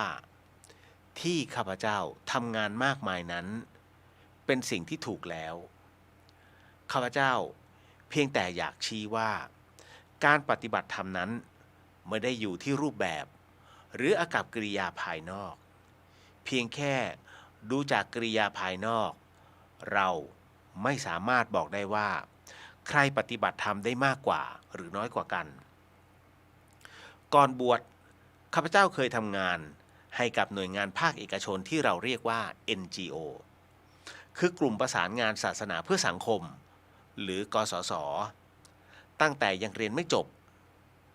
บทเรียนอย่างหนึ่งที่ข้าพเจ้าได้เรียนรู้ตลอด3ปีที่ได้ทำงานที่นั่นและจากการสังเกตผู้คนในแวดวงเดียวกันก็คือ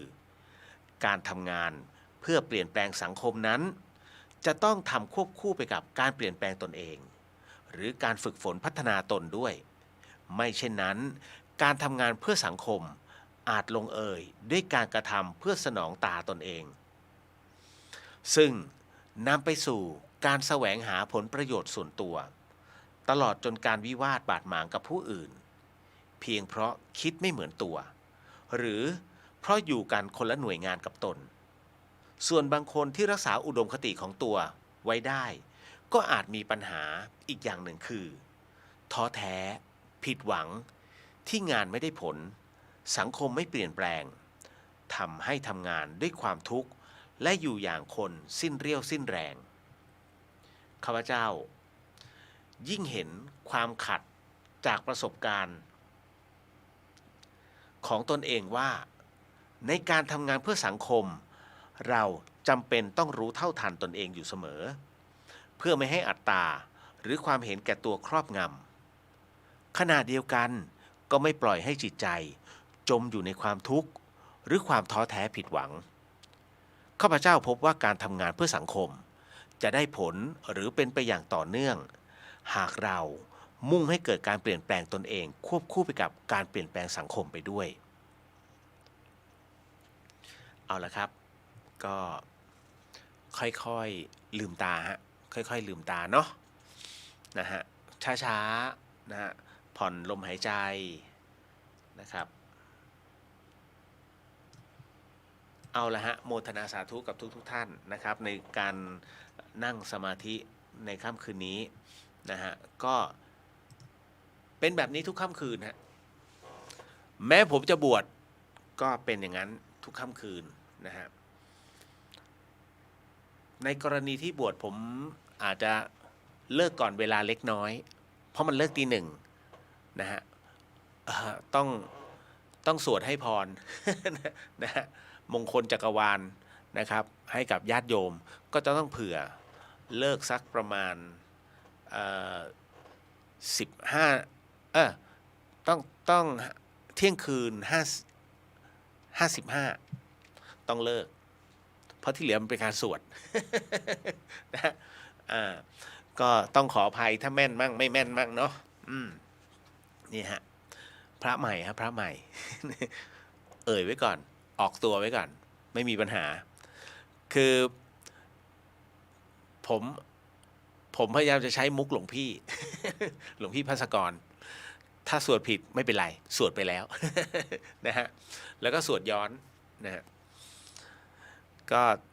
เอาตามเหตุปัจจัยนะฮะนะครับคุณปริญญาเอาไปแล้วคุณจินชานะฮะ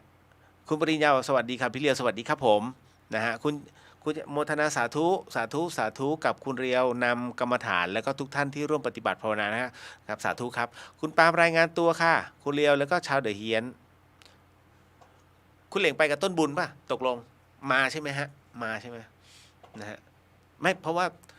ส่วนหนึ่งเขาไปอยู่ที่โรงแรมเดอะสยามเฮอริเทจกันแล้วไงผมก็เลยตกใจ นะฮะคุณธงชัยขอโมทนาสาธุกับพี่เลียวครับโมทนาสาธุยินดีครับยินดีครับนะฮะ ก็มันต้องทำหน้าที่เนาะนะฮะหลายๆคนคาดหวังอย่าคาดหวังครับ แต่ผมบอกผมตั้งใจให้ดีที่สุดทำให้ดีที่สุดนะฮะเพราะว่า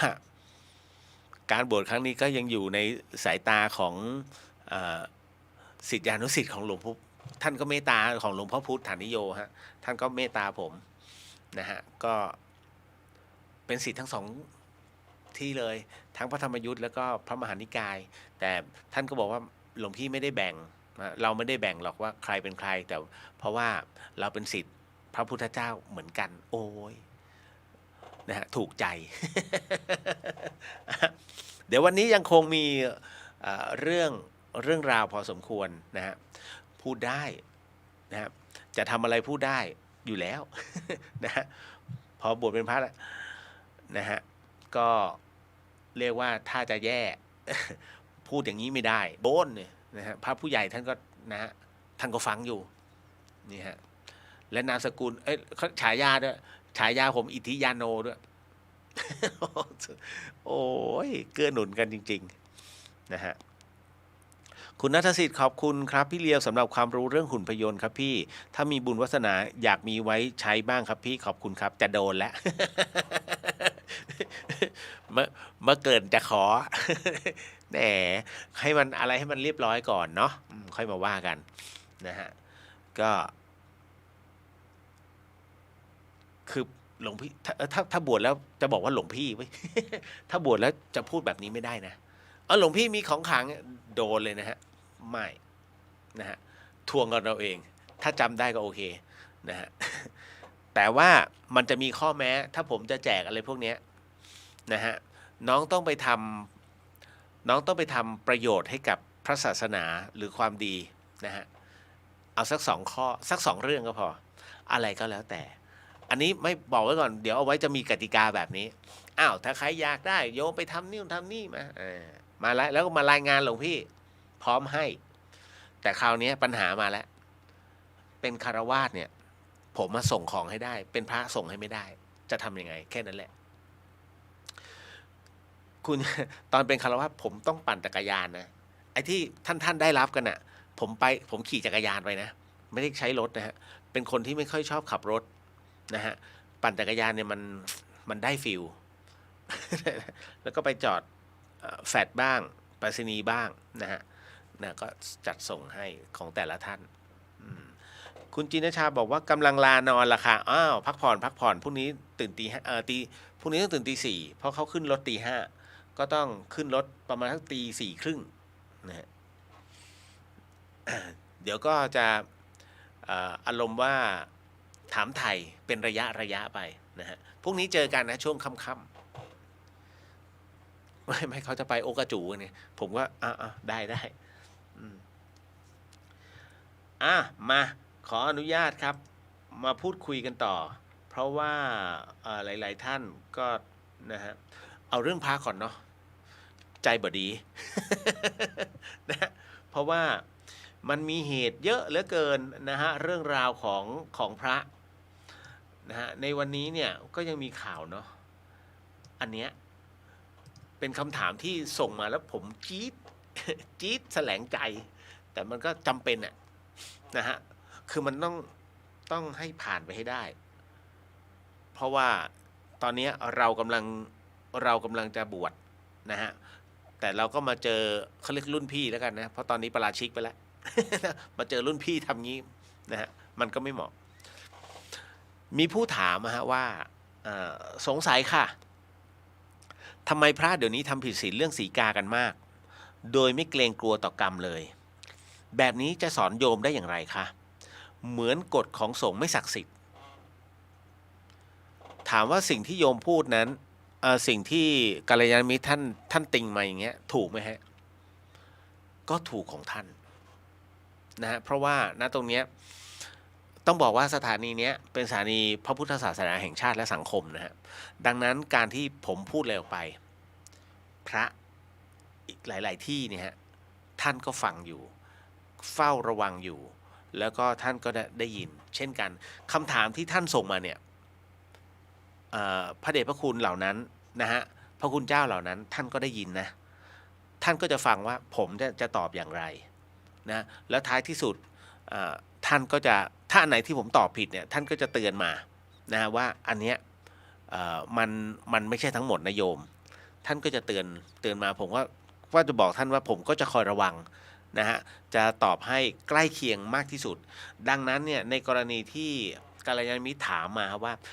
สงสัยครับว่าทำไมพระเดี๋ยวนี้จึงทำผิดศีลเอาง่ายๆเรื่องปาราชิกเนี่ยเรื่องสีกาเนี่ยไปมั่วสีกาเนี่ยนะฮะจะสอนแล้วอย่างนี้จะสอนโยมได้อย่างไรนะฮะแล้วอย่างนี้กฎหมายสงฆ์ไม่ศักดิ์สิทธิ์เหรอหลายๆท่านเนี่ยสงสัยนะว่าเรื่องของการเสพเมถุนนะฮะ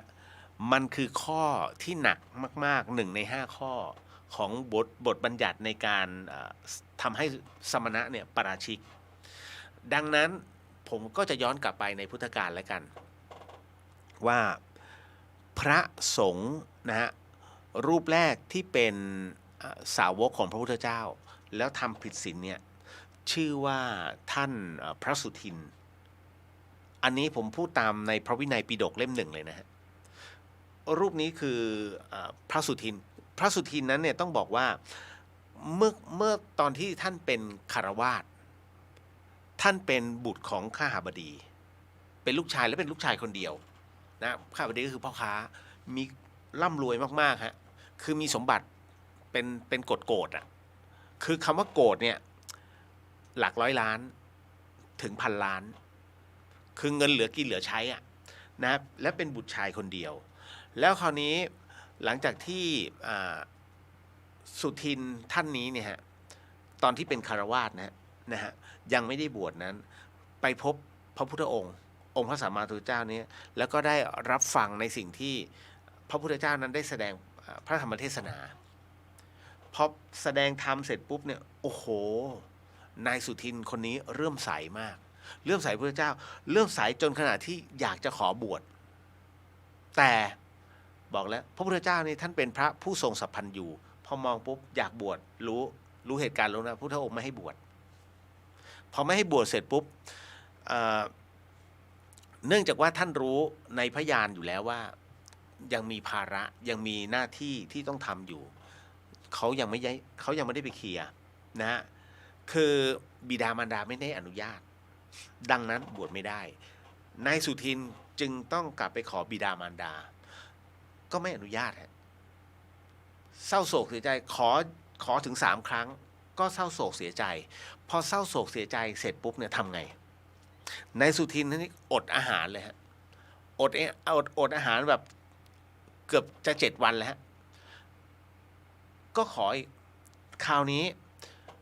บิดามารดาก็ไม่ให้พ่อแม่ไม่ให้พอพ่อแม่ไม่ให้เสร็จปุ๊บบรรดาพวกเพื่อนๆที่เคยสังสรรค์เนี่ยคิดถึงอยากมาเยี่ยมมาหาหน่อยที่มันหายไปไหนว่าจากวงเล่าไปถึงปรากฏว่ามารู้ว่านายสุทินเนี่ยท่านเนี้ยนะฮะประท้วงพ่อแม่โดยการอดอาหารก็เห็นร่างกายสู้ผอมกลัวว่าจะตายคราวนี้เปลี่ยนจากบอกนายสุทินเนี่ยฮะนะในเรื่องของการขอพ่อแม่ไม่ให้เนี่ยเปลี่ยนไปขอพ่อแม่แทนว่าอารุ่มอร่วยได้ไหมคุณพ่อคุณแม่ก็ให้เขาบวชไปสิแต่เขายังมีชีวิตอยู่แต่ถ้าท่านไม่อนุญาตแบบนี้แล้วถ้าสุทินตายท่านสุทินตายเนี่ยแล้วยังไงท่านก็ไม่มีผู้สืบสันดานอยู่ดีถูกไหมฮะพ่อแม่ก็คิดจริงจึงอนุญาตฮะให้นายสุทินบวชได้จึงได้เป็นพระสุทินคราวนี้พระสุทินเนี่ยก็ไปเรียนกราบเรียนองค์พระสัมมาสัมพุทธเจ้าพระพุทธเจ้าก็ท่านก็บวชให้เพราะพิจารณาแล้วแต่คราวนี้นะฮะด้วยความที่หลังจากที่บวชไปเนี่ยพระสุทินก็ปฏิบัติอย่างเคร่งครัดนะฮะคือซาบซึ้งในพระพุทธศาสนาซาบซึ้งในพระธรรมขององค์พระสัมมาสัมพุทธเจ้าก็เลยทำให้ในเวลาต่อมาฮะหลังจากที่พ่อแม่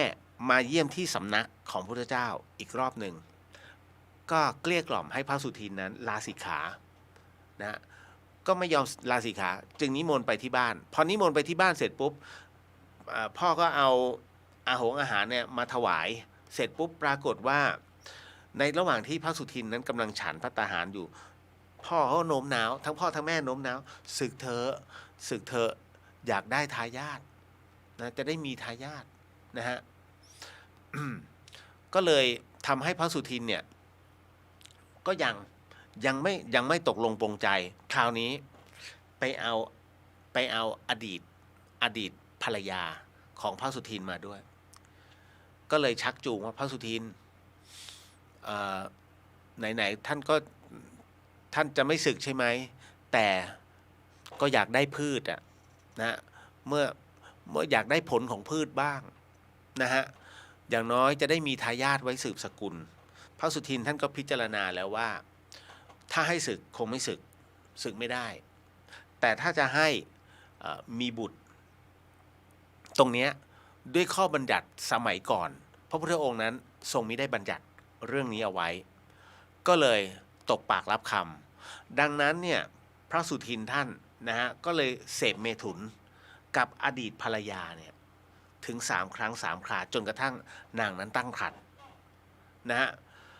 สุดท้ายนั่นก็คือถามว่าคลอดไหมก็คลอดลูกออกมาลูกคนนี้ชื่อว่าพีชกะซึ่งแปลว่าพืชนะฮะในท้ายที่สุดแล้วพีชกะท่านนี้ก็บรรลุเป็นพระอรหันต์เหมือนกันแต่คราวนี้กลับมาถึงท่านสุทินก่อนของพระสุทินเนี่ยหลังจากที่ได้เสพเมถุนไปแล้วนะฮะคราวนี้เนี่ยรู้สึกไม่สบายใจกินไม่ได้นอนไม่หลับสู้ผอมนะผิวหมองคล้ำซีดเลยจนกระทั่งพารูปอื่นนั้นมาเห็นพอมาเห็นเสร็จปุ๊บก็สอบถามนะฮะถึงความเป็นไปของพระสุทินก็เลยเล่าให้ฟังว่าเนี่ยไปเสพเมถุนเพื่อที่ได้มีบุตรพอถึงณตรงนี้เสร็จปุ๊บเนี่ยความนี้จึงถูกไปกราบทูลถึงองค์พระสัมมาสัมพุทธเจ้าพระพุทธเจ้าจึงประชุมสงฆ์ทั้งหมด500 รูปแล้วถามพระสุทินว่าพระสุทินนั้นได้เสพเมถุนจริงหรือเปล่าพระสุทินบอกว่าจริงพระพุทธเจ้าค่ะนะอันเนื่องมาจากว่าที่ครอบครัวต้องการที่จะมีบุตรเพื่อสืบสันดานนะในเรื่องของทรัพย์สมบัตินะจึงจำเป็นนะตรงนั้นพระ ราะพระองค์เห็นถึงกรณีตรงนี้ของพระพระสุทินเนี่ยซึ่งยังไม่มีบทบัญญัติในเรื่องของการเสพเมถุนพระพุทธองค์จึงบัญญัตินะในข้อนี้ว่าภิกษุใดเสพเมถุนนะทำภิกษุนั้นปาราชิกหาสังวาสมิได้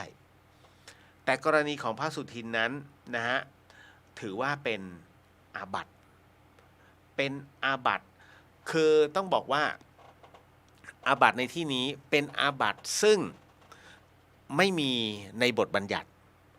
เพราะพุทธองค์ไม่ได้บัญญัติมาก่อนดังนั้นการเสพครั้งนี้ของพระสุทินจึงปรับเป็นอาบัติหนักแต่ว่าไม่ถึงกับปาราชิกนะก็จะอยู่ในลองลงมาตอนนี้คิดไม่ทัน นะฮะแต่รู้ว่าประมาณนี้นะฮะแล้วหลังจากนั้นเสร็จปุ๊บนะฮะก็ไม่มีการทำผิดในเรื่องวินัยตัวนี้เพราะเป็นบทบัญญัติแต่มีอีกกรณีหนึ่งครั้งหนึ่งที่องค์พระสัมมาสัมพุทธเจ้านั้นได้บำเพ็ญเพียรอยู่นะในป่าตอนนั้นเองเนี่ยฮะก็มีภิกษุซึ่งเป็นพระผู้บวชเช่นกันนะก็ทำกุฏิไว้ก็อยู่ในแนวป่าเช่นกันปรากฏว่าวันหนึ่งนะภิกษุหนุ่มรูปนั้นเนี่ยออกไปหาฟืนปรากฏว่าไปเจอนางลิงตนหนึ่งเป็นนางวานอนตนหนึ่งนะฮะเรียกว่านางวานอนตรงนั้นเน่ยเหมือนมันมีกำหนัดของมันลิงนะฮะมันมีกำหนัดของมันก็แหกแข้งแหกขานะพระรูปนี้เนี่ยพอเห็นเข้านะก็มองดูแล้วว่าเอ๊ะด้วยความเป็นพระหนุ่มด้วยนะจึงเรียกว่าความที่ตัวกามมันเข้ามาเยอะมากนะก็อดไม่ได้แล้วก็มานึกว่าเอ๊ะข้อบัญญัติตรงนี้พระพุทธองค์ไม่เคยมีบัญญัติเอาไว้ว่าเสพสังวาสกับเดรัจฉานดังนั้นเนี่ยนะฮะพระรูปนี้จึงปฏิบัติการกับนางลิงตนนั้นทุกวันจนกระทั่งเรียกว่ากิจวัตรที่ท่านทำเนี่ยมันบกพร่องก็เลยทำให้ภิกษุรูปอื่นนั้นสงสัยผิดสังเกตนะฮะก็เลยทุกครั้งที่ภิกษุรูปนี้หายไปภิกษุรูปอื่นก็พยายามตามไปจนเห็นพฤติกรรมในการเสพสังวาสกับวานอนตนนี้นะจึงนำเอาความนี้ไปกราบทูลองค์พระสัมมาสัมพุทธเจ้าองค์พระสัมมาสัมพุทธเจ้าจึงเรียกภิกษุทั้งหมด500รูปมาแล้วก็ถามภิกษุรูปนี้ว่าเจ้าท่านเสพเมถุนกับสัตว์เดรัจฉานจริงเหรอนะฮะพระหนุ่มรูปนั้นก็บอกว่ายอมรับว่าใช่พุทธเจ้าค่ะซึ่งพระพุทธองค์นั้นท่านก็มานั่งไต่ตรองแล้วว่าไม่มีบัญญัติในวินัยท่านจึงบัญญัติเลยฮะว่าห้ามภิกษุเสพเมถุนนะฮะแม้กระทั่งเดรัจฉานหรือแม้แต่น้ำกามเคลื่อนอะไรก็ตามที่ทำให้น้ำกามเคลื่อนเป็นปาราชิกทั้งหมดนะฮะไม่ว่าจะเป็นลักแร้ไม่ว่าจะเป็นส่วนไหนส่วนหนึ่งทั้งหมดนั่นคือบัญญัติในพระวินัยนะและณตรงนี้นี่เองตามบทบัญญัติตรงนี้คุณงามความดีที่พระสงฆ์อันนี้หมายถึงว่าหลังจากบัญญัตินะฮะแล้วรูปใดทำต่อนะฮะอันนี้อธิบายให้ฟังเลยฮะรูปใดที่ทำต่อเนี่ยคุณงามความดีที่เคยปฏิบัติมาสั่งสมมาถือว่าโมฆะทั้งสิ้นต่อให้มีความกตัญญูต่อบุพการีมากน้อยแค่ไหนและทำผิดตรงนี้ขึ้นมาโมฆะทั้งสิ้นบุญนั้นหมดทันทีนะฮะแล้วปิดนะฮะนิพพานปิดนะฮะการปฏิบัติปิดบรรลุไม่มีทางปิดหมดทุกอย่างฮะดังนั้นมันเหมือนกับตาลยอดด้วนน่ะที่มันเป็นแท่งๆดุ้นๆเนี่ยจะโตก็ไม่โตรอตายอย่างเดียวแล้วพอตายลงปิดความเป็นมนุษย์นะฮะแล้วรออย่างเดียวคืออเวจีเปิดสถานเดียวเลยนะฮะพระที่ผิดตรงนี้มันเหมือนกับตำรวจทุจริตแล้วถ้าเป็นที่ไม่ต้องการของเพื่อนตำรวจด้วยการที่คอยปกป้องเวลาเขาจับเสร็จปุ๊บเนี่ย โทษโทษหนักนะฮะตำรวจผิดเอง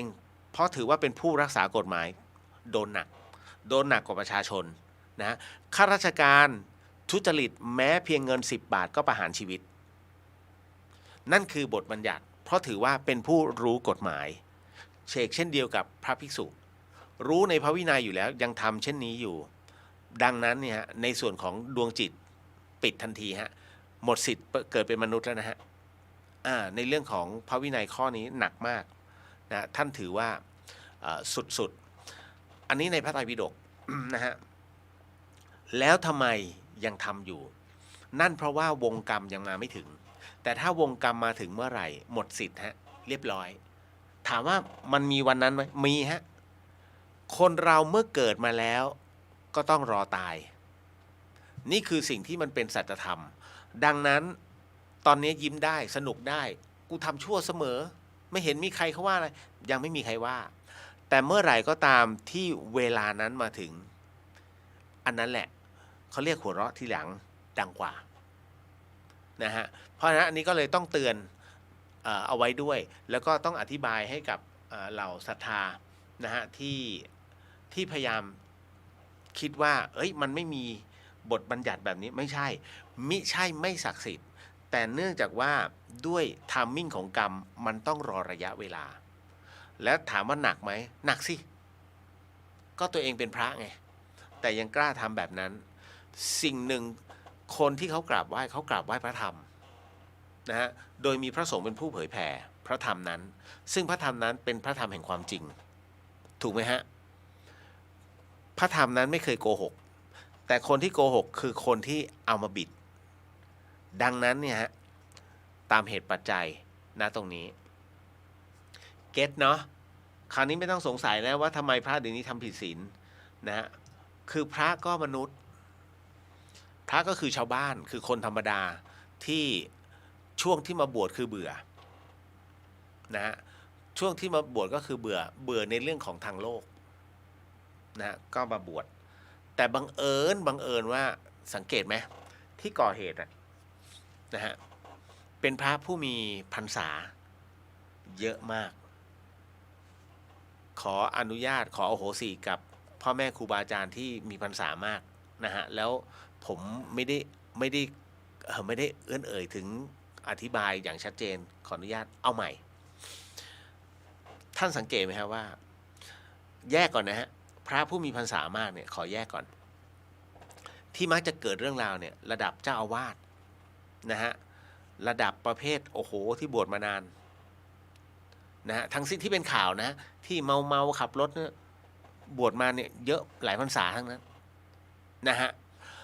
แล้วก็ถ้าเกิดเรื่องราวในเรื่องของเสพกามบางทีมีพระหนุ่มด้วยไม่รู้นะว่าจะเป็นพวกแอลหรือเปล่าหรือว่าจะเป็นพระเองเนี่ยก็จะเกิดตรงนี้เขาเรียกกำหนัดนะฮะซึ่งถามว่าตัวเนี้ยพระพุทธองค์ถึงบอกว่าการแก้กำหนัดเนี่ยยากมากๆเรื่องกามนะฮะดังนั้นความเป็นปุถุชนมันจึงไวทำไมเขาจึงห้ามสุภาพสตรีอย่าใส่น้ำหอมเข้าวัดอย่านุ่งกระโปรงสั้นอย่าสวมเสื้อคอลึกมันมีอะไรหลายๆอย่างที่ไปกระตุ้นทำให้พระเนี่ยซึ่งคือมนุษย์ปุถุชนธรรมดาท่านไม่ได้แก่กล้านะมันมีเป๋บ้างนะนี่แหละฮะมันก็จะเป็นส่วนหนึ่งแต่ส่วนหนึ่งเป็นตัวของท่านเองส่วนพระที่ท่านปฏิบัติอันนั้นนะคือท่าน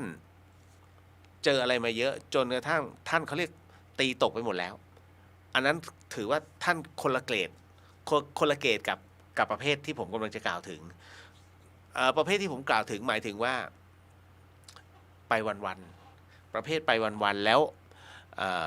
ตีไม่ตกเพราะตอนที่บวชคืออยากบวชแต่พอบวชไปแล้วเนี่ยมันมีความรู้สึกว่าคนอื่นกราบไหว้แล้วมันมีคำว่าอารมณ์ส่วนตัวเนี่ยเข้ามาทางพุทธศาสนาบอกเลยว่าตัวนี้มีวิธีแก้วิธีเดียวฮะศึกออกไปแล้วก็เขาเรียกว่าไป ไปทำตัวให้หายในเรื่องราวตรงนี้ก่อนนะฮะแล้วค่อยกลับมาบวชใหม่ท่านจึงบอกว่าผู้ที่พ่ายแพ้ต่อข้าศึกตรงนี้ฮะเมื่อศึกออกไปแล้วนะฮะแล้วมีจิตใจยังฝักใฝ่ในเรื่องนี้อยู่ถือว่าเป็นผู้บริสุทธิ์เพราะว่ารู้ไงว่ากูแพ้แล้วเหมือนเคยมีพระผู้ใหญ่ไม่ได้ทำผิดนะแต่ขอศึกก่อนเพื่อไปทำผิดพระวินัยตรงนี้ท่านทำถูกไงเพราะฉะนั้นท่านจึงเป็นผู้บริสุทธิ์แต่ท่านอื่นเสียดายนั่นแหละฮะเพราะว่าคนน่ะกราบไหว้พระเหลืองจึงเป็นเช่นนี้อันนี้เข้าใจนะฮะแต่ว่าหลวงปู่หลวงตาหลายๆท่านเนี่ยนะฮะอันนั้นก็คือท่านรับรู้ท่านพิจารณาจนตีตกเป็นอสุภะไปหมดแล้วส่วนพระที่ค่อนข้างจะไม่มีปัญหาเรื่องนี้ก็คือพระที่เกษียณงานแล้วบวชเพราะอะไรฮะเผชิญโลกมา60 ปีแล้วนะฮะหรืออายุเยอะๆประสบการณ์สูงๆจนเบื่อแล้วมันอยู่ตัวนะฮะผู้ชายจะรู้ดีพอมันอยู่ตัวเสร็จปุ๊บไปทางตรงนี้แล้วไปทางธรรมดีกว่าเพราะท้ายที่สุดมันหาสาระไม่ได้พอถึงตรงนี้เสร็จปุ๊บก็จะจบเนี่ยฮะนี่คือสิ่งที่มันเกิดขึ้นมันแล้วถามว่าดีไหมดีนะไม่จำเป็นต้องมาเอาตำแหน่งโอ้โหจะต้องเป็นถึงตำแหน่งยศพัดยศไม่เอาบวชเพื่อเอาชนะตัวเองหลายท่านน่ะถามว่าผมจะบวชตลอดผมบอกเปล่าครับผมอ่ะ1 พรรษาแน่ๆผมขอเอาชนะตัวเองก่อนนะฮะการที่เราขอเพื่อเอาชนะตัวเองไม่ใช่บอกว่าจะสึกเลยไม่มีคำพูดตรงนั้นแต่ผมบอกขอเอาชนะตัวเองก่อน1 พรรษาแล้วคำตอบมันจะมาเองนะฮะเพราะฉะนั้นณจุดนี้ผมถึงได้บอกพร้อมแล้วพร้อมที่จะมาอยู่ตรงนี้อย่างน้อยผมจะเป็นพระดีให้ได้1 พรรษาเนี้ยแต่ไม่ใช่ว่าพรรษาอื่นจะเป็นพระเลวถ้าบวชต่อเราก็ต้องมีบรรทัดฐานของตัวเราแค่นั้นมันคือความตั้งใจอย่าไปบอกโอ้ฉันจะต้องเป็นพระดีไม่ดีขึ้นมาในหมาเลยนะเอาจริงนะฮะผมถึงไม่รับปากเพราะครูบาอาจารย์ท่านก็บอกอย่ารับปากแต่ทำให้ดีที่สุดเรามีพระวินัยเป็นที่ตั้งก็จบนะฮะเรื่องตรงนี้เอาละ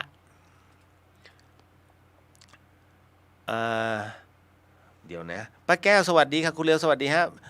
เบนสวัสดีค่ะสวัสดีครับผมนะฮะต่อมาตึ๊ดอันนี้ไปแล้วนะฮะอ่ะมาเข้าสู่เรื่องหลอนๆนะบ้านนางคอยคุณผู้ฟังครับมันก็มีเป็นเรื่องคำถามทำด้วยอันนี้เขามีคำถามเรื่องราวของบ้านนางคอยสิ่งที่ผมกำลังจะเล่าให้คุณผู้ฟังได้ยินได้ฟังเรื่องราวต่อไปนี้นั้นอย่าเชื่อนะฮะให้ฟังหูไว้หูแล้วก็ใช้วิจารณญาณทุกครั้งในการรับฟังเรื่องราวประเภทนี้ข้อสำคัญเนี่ยอยากให้คุณผู้ฟังได้ฟังเป็นนิยายใช้หลักกาลามสูตรมาตีแล้วก็วิเคราะห์เอาเนาะคุณผู้ฟังครับเรื่องราวของบ้านนางคอยนั้นมีผู้ส่งมาให้ผมเนี่ยนะฮะจริงๆเรื่องนี้นานแล้วนะเพียงแต่ว่าวันนี้กัลยาณมิตรท่านก็ย้ำบอกยังไม่เห็นพี่เลียวเล่าสักทีได้ก็จัดไปคือเรื่องราวตรงนี้ฮะเกิดขึ้นที่อำเภอหนึ่งของจังหวัดเชียงใหม่อำเภอหนึ่งนะของจังหวัดเชียงใหม่ต้องบอกว่ามันมีครอบครัวหนึ่งฮะนะฮะชายหญิงเป็นชาวดอยก็คือชาวปากยอนะเป็นชาวปากกยอเนี่ยนะฮะแล้วคราวนี้เขาถือคริสต์นะปากยอคราวนี้เนี่ยผู้ชายนั้นเขามีหน้าที่ก็คือรับจ้างทั่วไปส่วนผู้หญิงนั้นก็รับจ้างอยู่แถวบ้านแล้วก็หาผักหาหญ้าอะไรพวกนี้กับข้าวนะฮะรอสามีกลับบ้านมากินทุกวันนะปรากฏว่าคือเขาก็ใช้ชีวิตอย่างเงี้ยตลอดผู้ชายเนี่ยเขาก็ขี่รถจักรยานยนต์ของเขาเนี่ยคู่ใจเนี่ยเข้ามาในตัวอำเภอนะฮะก็ค่อนข้างจะไกลมันเป็นพื้นที่กันดารนะฮะแล้วคราวนี้เขาก็รับจ้างทั่วไปนี่แหละตกเย็นปุ๊บก็กลับ บันมีรายได้บ้างไม่มีรายได้บ้าง แต่ก็ก้มแก้มก้มแก้มเขาก็อยู่กันฉันสามีภรรยากันอยู่แล้วนะฮะคราวนี้ปรากฏว่าวันเวลาผ่านไปผู้หญิงเนี่ยเธอก็ท้องนะเธอท้องและปรากฏว่าวันที่เธอจะคลอดน้ำค่ำมันแตกแล้วอยู่กลางป่านะฮะปากยอเนี่ยบางทีเขาอยู่เป็นหมู่แต่บางคนเนี่ยเขาแยกออกไปแล้วมันเป็นดอยคุณต้องเดินกันไปนะฮะคราวนี้พอน้ำค่ำมันแตกเนี่ยก็ปวดท้องก็พยายามจะคลานลงจากพื้นบ้านตัวเองเนี่ยเพื่อจะเดินเข้าไปในหมู่บ้านไปขอความช่วยเหลือแต่ปรากฏว่าเธอตกบันไดฮะพอตกบันไดเสร็จปุ๊บเนี่ยอารมณ์เสมือนว่ามีคนมาเจอเธอนะฮะนอนแข็งแล้วนะฮะก็อีกวันหนึ่งแล้วสามีไปไหนปกติสามีก็จะกลับบ้านบังเอิญคุณผู้ฟังครับในวันนั้นสามีเนี่ยขี่รถมอเตอร์ไซค์เนี่ยเข้าไปในอำเภอไปหาก็คือไปขอทำงานแล้วงานอันเนี้ยก็คือเหมือนกับจะต้องไปอีกที่หนึ่งไปอีกต่างอำเภอห่างไปอีก40 โลก็ขี่มอเตอร์ไซค์เนี่ยไปเนี่ยคือขากลับปรากฏว่าถูกรถชนฮะทำให้ผู้ชายฝ่ายผู้ชายก็ตายวันนั้นเช่นกันแต่ตายอีกที่หนึ่งฮะไปตายอีกอำเภอหนึ่งแต่เป็นในเขตของจังหวัดเชียงใหม่นะอยู่ในความดูแลของหนึ่งในอำเภอของเชียงใหม่อ่ะนะครับผู้ชายตายอำเภอหนึ่งแต่ผู้หญิงก็ตายที่บ้านอีกอำเภอหนึ่งก็ปรากฏว่าพอตายเนี่ยเสร็จปุ๊บผู้หญิงเนี่ยเขาฝังไปแล้วจนกระทั่งมีคนมาแจ้งหลังจากนั้นประมาณสัก4-5 วันหลังจากที่ผู้หญิงก็ถูกฝังไปแล้วนะฮะมีคนมาแจ้งผู้ใหญ่บ้านว่าผู้ชายเนี่ยไปตายอีกอำเภอหนึ่งนะเขาก็ชาวบ้านเขาเห็นใจเขาไปรับศพมานะก็เอามาฝังคู่กันที่บ้านหลังนั้นคราวนี้ทุกของเราจะรู้ว่าเป็นวันพระเนาะทุกวันพระนะของเรานะแต่ของเขาไม่มีวันพระเขาเป็นชาวคริสต์นะฮะทุกวันพระเนี่ยเขาก็บอกว่าช่วงเย็นเวลาคนเขากลับมาเนี่ยเขาจะเจอผู้หญิงที่ท้องแก่นั่งคนลุกเลยว่ะ นั่งอยู่ตรงเชิงบันไดเหมือนรอใครสักคนหนึ่งนะฮะซึ่งชาวบ้านสันนิษฐานว่าเขารอการกลับมาของสามีนะฮะทุกวันนี้ยังเป็นอย่างนี้อยู่ไหมทุกวันนี้บ้านหลังนั้นยังมีโครงอยู่นะฮะแต่ว่ามันเริ่มทรุดโทรมลงไปแล้วก็เขาเรียกว่าอะไรต้นไม้คือไม่มีคือชาวบ้านก็ไม่กล้าเข้าไปเลยนะฮะถ้าจะต้องไปเนี่ยถ้าอย่างปกติชาวบ้านเขาจะไปไล่กันแต่เช้ามืดไม่เขารอสายๆแล้วเขาไปกันเป็นกลุ่ม แล้วก็ไปแตกถ้าผ่านบ้านหลังนี้นะฮะแล้วขากลับก็เช่นกันก็รวมตัวกันแล้วมาพร้อมกันเป็นกลุ่มนะฮะถ้ารวมมาเป็นกลุ่มเนี่ยไม่เจอแต่ถ้ามาคนเดียวเจอทุกทีโดยเฉพาะยิ่งเด็กเล็กถ้าผ่านปุ๊บเนี่ยร้องไห้ตลอดแล้วก็จะชี้เขาก็บอกผีแต่เป็นภาษาปายอผมไม่รู้นะผีแปลเขาเรียกอะไรนะฮะก็เลยคราวนี้ก็ปรากฏว่าผู้กัลยาณมิตรท่านนี้ก็เลยถามว่าไหนทั้งสามีก็ตายภรรยาก็ตายแถมตายในวันเดียวกันแล้วทำไมวิญญาณทั้งสองจึงไม่พบกันเหรอสงสัยใช่ไหมฮะเอ้าก็ไหนเขาเอาไปฝังคู่กันแล้วไงถูกฮะเขาฝังคู่กันนะฮะแล้วทำไมเขาไม่เจอกันเหรอเดี๋ยวที่เจอกันเฉพาะร่างแล้ววิญญาณล่ะคุณผู้ฟังครับบางครั้งเรื่องราวของจิตวิญญาณเนี่ยมันพูดลำบากนะฮะเรื่องราวตามภพเนี่ยมันอธิบายลำบากมากเพราะว่าบางคนอย่างเราชาวพุทธเนี่ยเราจะไปทำพิธีสวดถอนเนาะนะฮะไปทำพิธีสวดถอนอัญเชิญวิญญาณอย่างเงี้ยกลับมามันเป็นความเชื่อ และมันเป็นพิธีกรรมถามว่าใช่ไม่ใช่อันนี้ตอบไม่ได้แต่เท่าที่สัมผัสก็โอเคก็ใช่ฮะก็อัญเชิญวิญญาณมาแต่คราวนี้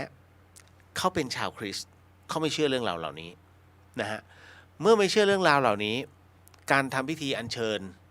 นะในส่วนของดวงวิญญาณหรือว่าดวงจิตเนี่ยจึงไม่เกิดขึ้นที่สำคัญไม่มีใครรู้ว่าคนนี้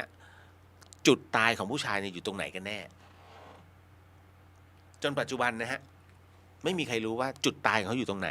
เพราะนั้นเมื่อไม่รู้ว่าจุดตรงไหนตาย ก็อยู่ตรงนั้นไงรอจนกว่าหมดวาระแห่งกรรมถึงก็ไปถึงเวลาก็ไปนั่นนะฮะถึงได้บอกว่าบางทีมันก็ตอบยากเรื่องราวตรงนี้กรณีของภรรยาล่ะภรรยานั้นแน่นอนที่สุดตอนที่เสียชีวิตนะด้วยท้องแก่นะตรงนี้ฮะก็ตรงนั้นไงรอสามีนะฮะแต่บังเอิญว่าความโชคดีในความโชคร้ายโชคดีคืออะไรคือตายพร้อมกันไม่ได้มีภาระความโชคร้ายก็คือทั้งคู่เสียชีวิตนั่นแหละคือความโชคร้ายนะฮะอดเห็นหน้าลูกนะฮะอารมณ์กึ่งแม่นาคนะฮะแต่อันนี้ก็คืออันนี้เหตุการณ์นี้เกิดขึ้นมานานแล้วนะฮะแล้วก็ มันก็เลยทำให้ฟังแล้วมันก็หดหู่อ่ะแต่เรื่องของจิตวิญญาณมันเป็นเรื่องของความละเอียดอ่อนนะบางทีมันก็อาจจะไม่ใช่อย่างที่ผมเล่าหมายถึงว่าเขาทำพิธีหรือไม่ทำพิธีอะไรอย่างเงี้ยแต่ว่าในเรื่องของเนื้อเรื่องมันใช่นะเนื้อเรื่องมันจริงแต่ว่าไอ้เรื่องของวิญญาณน่ะนะฮะต้องบอกก่อนนะฮะทุกอย่างผมถึงได้บอกต้องใช้หลักกาลมสูตรนะให้ฟังเป็นนิทานถ้าฟังเป็นนิทานนั่นหมายถึงว่าการเสริมมันมีการเสริมเติมแต่งขึ้นมาจึงเป็นนิทานเล่าสู่กันฟังเพื่อความเพลิดเพลินนะฮะถามว่าอย่างเงี้ยโกหกไหมไม่ใช่โกหกนะเราเล่านิทานให้ฟังนะฮะเพราะว่าเราไม่รู้หรอกว่าท้ายที่จริงๆแล้ววิญญาณจะไปอยู่ตรงไหนนะเราแค่สันนิษฐานผมไม่ใช่ว่ารู้ทั้งหมดนะคุณผมแค่ตายไปเนี่ยมันแค่45นาทีผมรับรู้ได้แค่ตรงที่ผมวิญญาณมันหลุดมาตรงร่างนั้นรู้แค่ตรงนั้นฮะผมไม่รู้หรอกว่าสวรรค์ขึ้นไปจะต้องขนาดไหนนรกลงไปแล้วต้องทรมานแค่ไหนยังไม่ถึงขั้นนั้นแต่รับรู้ว่าคำว่าสัมภเวสีแล้วจะบอกว่าสิ่งมีชีวิตที่ไม่มีร่าง จะมันก็แปลกๆนะฮะสิ่งมีชีวิตที่ไม่มีร่างเอาเป็นว่าแค่รับรู้ว่าวิญญาณน่ะมันมีจริงๆก็แค่นั้น จึงขยายความเรื่องวิญญาณกับความตายเนี่ยได้ดีแต่ถ้าบอกว่านรกเป็นยังไงสวรรค์เป็นยังไงขอทำหนังสือสามเอกภพภูมิให้จบก่อนแล้วจะมาบอกนะฮะก็เป็นอีกหนึ่งเรื่องราวจบลงไปพี่นพนะฮะสวัสดีค่ะครูเรียวสวัสดีครับผมนะฮะคุณดาวรุ่งสาธุค่ะครูเรียวนะฮะแล้วก็พี่แอนสวัสดีค่ะตื่นมาทันได้ฟังนะฮะปิดแล้วนะฮะปิดรับสำหรับคุณพ่อคุณแม่บุญธรรมเดี๋ยวผมขออ่านชื่อนิดนึงนะฮะอีกรอบหนึ่งนะครับเพราะถือว่าเป็นคุณพ่อคุณแม่บุญธรรมที่ผมมีหน้าที่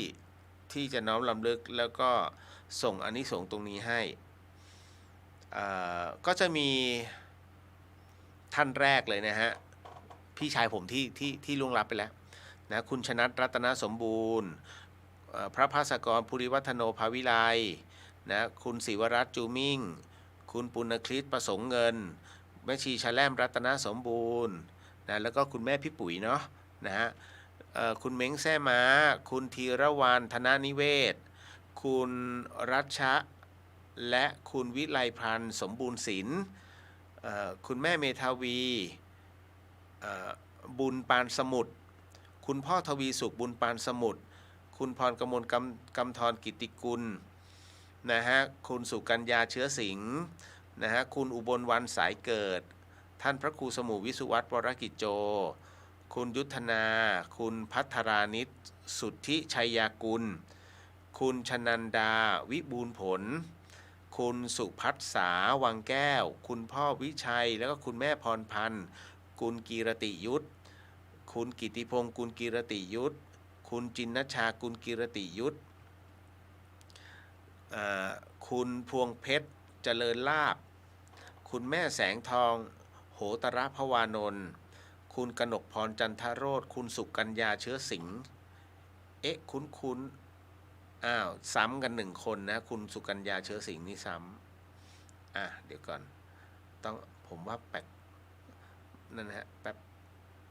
โอเคนะฮะคุณสุวิมลเวหากิจคุณถาปรัตน์ชนชีพคุณมีนาเหล่าหเกียรตินะฮะคุณจัญญาพรทองคำคุณชีวินอุไรพันธ์คุณดาวรุ่งชัยกลางท่านพันจ่าเอกประคองแล้วก็คุณจงรักนะแล้วก็คุณผ่องศรีกรานวงศ์นะฮะคุณเพ็ญศรีเทรนคุณแม่บัวจีนทาทองคุณปฐากรแบบประเสริฐคุณภาวีตรีนดิษฐ์คุณอรพินคุณธนิยาคุณศาสิการสุกิจพิริยพันธ์นะฮะคุณนาสุดาวงบุญงามคุณชุลีพรศักดิ์สง่าวงศ์คุณวันธนาแล้วคุณนิตยาม่วงสวัสดิ์คุณแม่พวงน้อยอยู่เป็นแก้วคุณรัตดากำธรกิติกุลนะฮะคุณอมรพันธ์ศรีจันทร์คุณณรงค์และคุณแอนนาชาวราชนะฮะก็ทั้งหมดทั้งมวลนะฮะที่จะเป็นคุณพ่อคุณแม่บุญธรรมนะฮะก็อันนี้ก็เลยบอกนะกล่าวให้ฟังก่อนนะขาดตกบกพร่องตรงไหนต้องขออภัยด้วยนะฮะอันนี้เรียบปิดรับแล้วนะ นะฮะคุณพ่อคุณแม่นะฮะ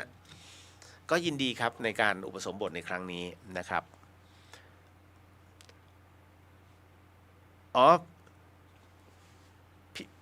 ใช้เป็นขออภัยฮะพี่แก้นิดนึงครับพี่สุกัญญาเป็นพี่สุวรรณยาเดี๋ยวนะครับแป๊บนึงตึ๊ด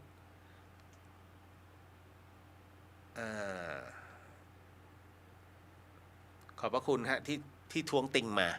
เรียบร้อยแล้วพี่แก้เรียบร้อยเลยฮะนะฮะเอาละโมทนาสาธุครับ คราวนี้ทุกท่านสบายใจที่มีชื่อนะฮะมีคนบวชให้ท่านแล้วครับ นะครับต่อมาขอพี่เลี้ยวอธิบายกรรมฐานน้ำเย็นหน่อยครับพอดีจะให้ลูกฝึกสมาธิตายแล้วขออะไรตอนนี้เนี่ย เลยแล้วโอ้ยรู้งี้ผมบอกตอนแรกก็ดีเอางี้ฮะกรรมฐานน้ำเย็นเนี่ยนะฮะอีกรอบหนึ่งแล้วกันสำหรับท่านใดที่อยากจะขึ้นกรรมฐานอย่างรวดเร็วกรรมฐานอย่างรวดเร็วนั่นหมายถึงว่าอยู่ในสภาวะแห่งความว่างนะฮะไม่มีเรียกว่าไม่มีอะไรเข้ามาแทรกในจิตได้จะบอกว่ามันไม่ได้ก็คงไม่ใช่จะบอกว่ามันมีแทรกได้เหมือนกันเพียงแต่ว่ามันทรงเขาเรียกมันคงสภาวะของความนิ่งแล้วก็ความว่างได้นานแล้วกันใช้คำว่าได้นานกว่ากรรมฐานอย่างอื่นนะฮะกรรมฐานน้ำเย็นนั้นเรามีน้ำเย็นเป็นกุศโลบายท่านไปหาขวดน้ำเย็นขนาดนี้นะฮะมาแล้วจากนั้นนะครับนำไปแช่เย็นไว้เอาเย็นไม่ต้องมากไม่งั้นเดี๋ยวถ้ามากแล้วดื่มไปแล้วปวดหัวจี๊ดยุ่งเลยนะฮะเอาแค่พอมันเย็นนะครับแล้วหลังจากนั้นถ้าอยากจะฝึกกรรมฐานท่านดื่มเลยฮะค่อยๆดื่มจนหมดขวดพอดื่มจนหมดขวดเสร็จปุ๊บก็มาเข้าสู่การนั่งสมาธิให้ท่านดูว่าความเย็นนั้นมันพุ่งลงไปถึงจุดไหนของร่างกายบางคนก็จะบอกว่าสะดือบ้างบางคนก็บอกแค่อกบางคนก็บอกท้องน้อย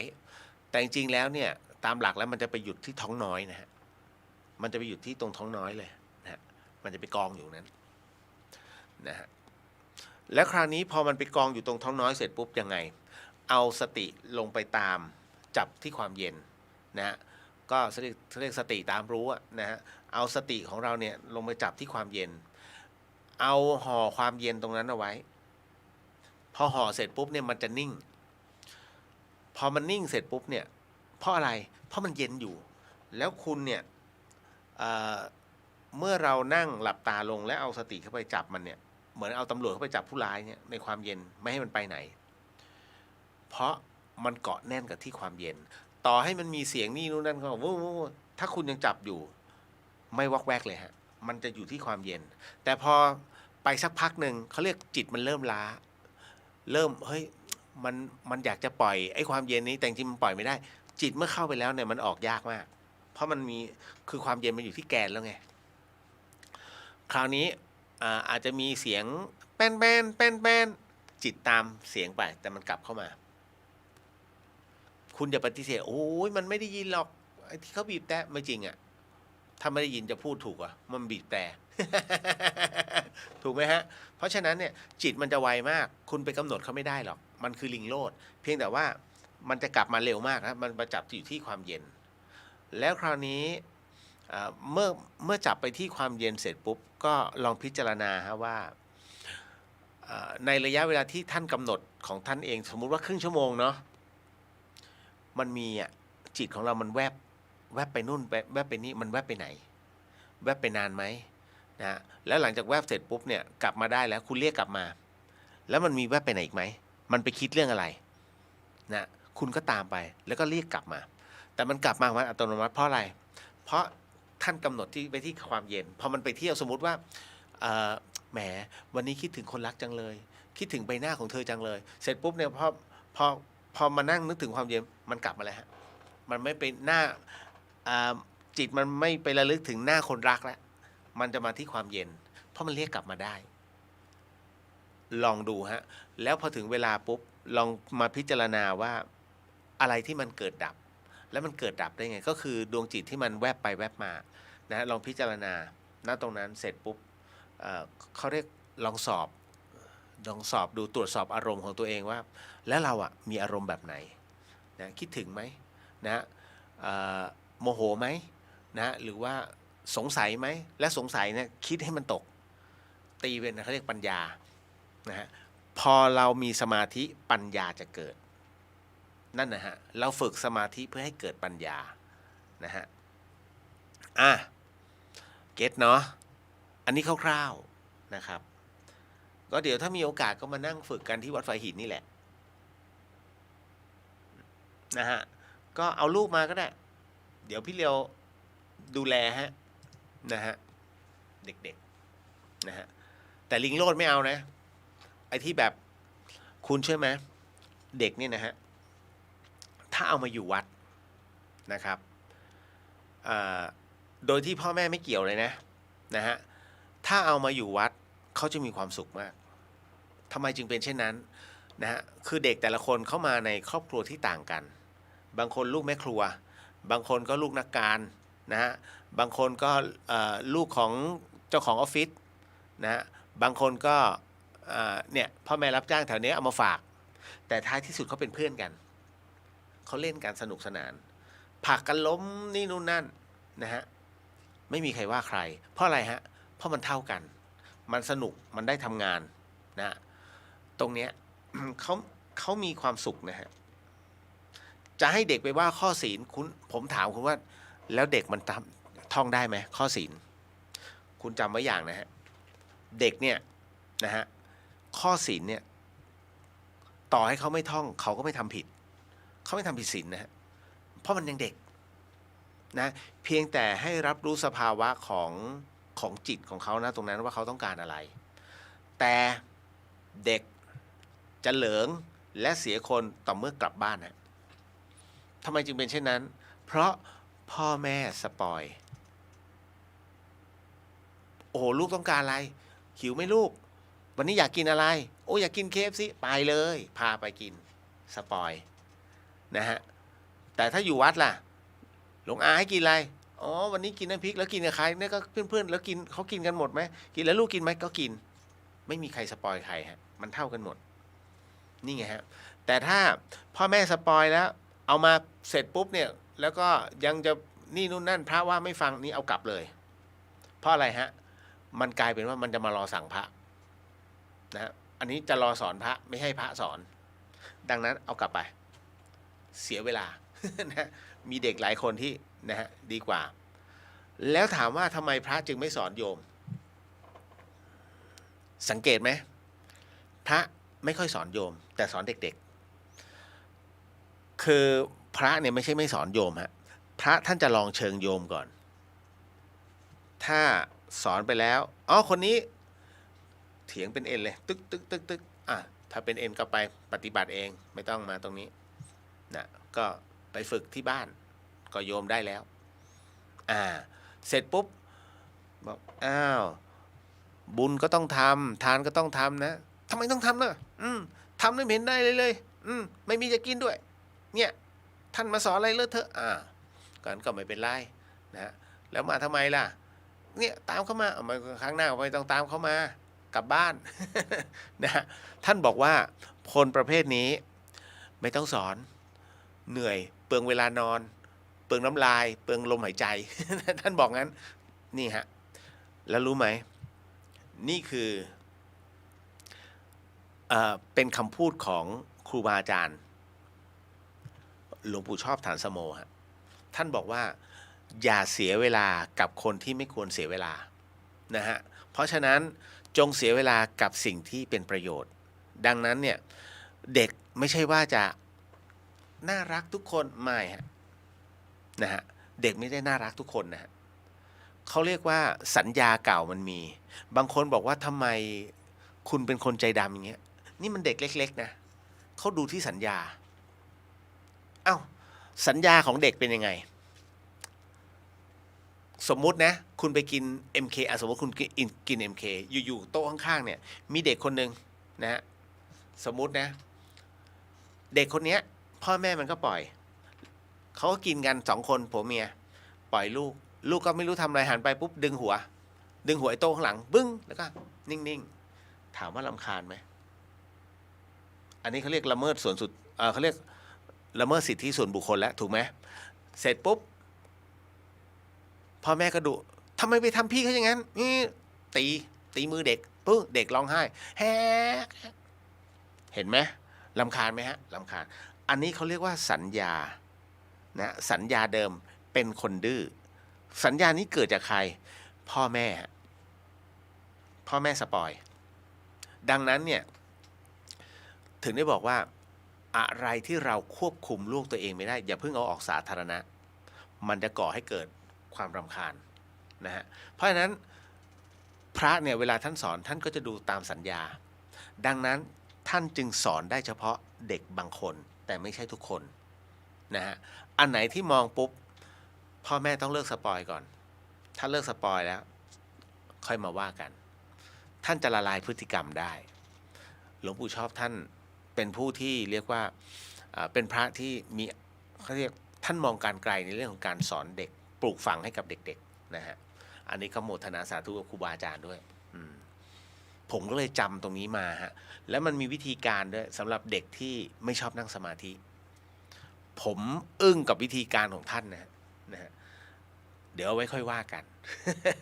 เอาไว้ถึงตรงนั้นเนี่ยค่อยมาว่าวิธีการฝึกสมาธิเด็กๆนะฮะคุณปิยารัตน์สวัสดีค่ะพี่เลียวแล้วก็ทุกท่านนะคะดีใจมาทันค่ะจะโอกาสคงได้ถ้ามีโอกาสจะได้ไปวัดมาวัดฝายหินเนาะยินดีครับยินดีฮะ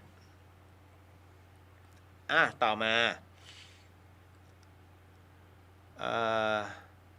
การฝึกตนด้วยการอดอาหารหรือการไม่หลับไม่นอนเนี่ยเคร่งครัดแบบนี้มันจะเป็นทางลัดให้ในการปฏิบัติสู่พระนิพพานได้ดีจริงแท้แค่ไหนอันนี้ลองภูมิกันหรือเปล่า อันนี้ลองภูมิพี่เหลียวเนี่ยการฝึกตนด้วยการอดอาหารหรือการไม่หลับไม่นอนเคร่งครัดแบบนี้มันจะเป็นทางลัดในการปฏิบัติสู่พระนิพพานได้ดีจริงแท้แค่ไหนอันนี้เดี๋ยวต้องบอกก่อนนะฮะคือพระพุทธเจ้าเนี่ยท่านบำเพ็ญมาเนี่ยนะฮะท่านบำเพ็ญมาหมดแล้วนะ ในสิ่งที่ที่ท่านถามนะครับแล้วก็ต้องบอกว่าพระพุทธองค์นั้นท่านฝึกเขาเรียกว่าทุกขกริยามา6 ปีด้วยกันนะฮะตั้งแต่ที่ท่านนั่งเอาง่ายๆเริ่มตั้งแต่ฉันอาหารน้อยๆแล้วก็น้อยจนถึงไม่ฉันเริ่มตั้งแต่ปิดวาจานะฮะแล้วก็เขาเรียกว่าอะไรนะใช้ตัวลิ้นน่ะนะในการเขาเรียกฟันขบฟันขบฟันด้วยฟันนะขบฟันด้วยกันแล้วก็อัดเพดานด้วยลิ้นปลายลิ้นนะฮะอัดลงมาแล้วค่อยๆผ่อนลมหายใจเข้าออกให้เหลือน้อยจนกระทั่งถึงการกั้นลมหายใจนะฮะการกั้นลมหายใจทำให้อุณหภูมิในร่างกายมันสูงขึ้นก็คือตัวร้อนเป็นไฟเลยเหงื่อไหลนะแล้วหัวใจสวิงเหมือนกับมันบุบบับบุบบับบุบบับบุบบับแล้วจากนั้นเนี่ยจากการที่ไม่เสวยพระกยาหารเลยทำให้พระวรากายนั้นสู้ผอมนี่คือการเรียกว่าทำทุกขกริยาเป็นกึ่งอาการโยคีเลยนะฮะนั่นคือทั้งหมดทั้งมวลเป็นความเพียรนะฮะท่านฝึกความเพียรดังนั้นนะตรงนี้สิ่งที่พระพุทธองค์ได้นะคือได้อะไรได้รับรู้เมื่อมีเทวดานะฮะเห็นความเพียรของท่านแล้วเกิดนะเวทนาอยากจะบอกกล่าวของท่านดังนั้นจึงเนรมิตตนนะฮะมาถือกีตาร์3 สายอินเดียเรียกพิน นะสายพิน3 สายนะฮะสายหนึ่งแข็งสายหนึ่งเขาเรียกว่ามันตึงเกินไปนะจนแข็งตั้งสายกีตาร์ได้ใช่ไหมตึงนะฮะแล้วมันก็ตึงขาดอีกสายหนึ่งหย่อนฮะเงวเงวเงวเงวสายสุดท้ายก็คือพอดีตึงดึงพระพุทธเจ้าชัดเจนเลยฮะพอได้ยินเช่นนั้นถอยเลยฮะเพราะท่านรับรู้ในปริศนาที่เทวดาสื่อสารลงมาตึงเกินไปก็ไม่ดีย่อนเกินไปก็ไม่ดีแต่ถ้ากลางกำลังดีนั่นคือมัชฌิมาปฏิปทาการเดินสายกลางนั่นเองพระเจ้าตั้งแต่ตรงนั้นเป็นต้นมาท่านจึงถอนนะฮะแต่กว่าเทวดาจะมาบอก6 ปีฮะ6 ปีนะฮะดังนั้นในส่วนการบำเพ็ญทุกขกริยามาเนี่ยท่านทำมาเต็มที่แล้ว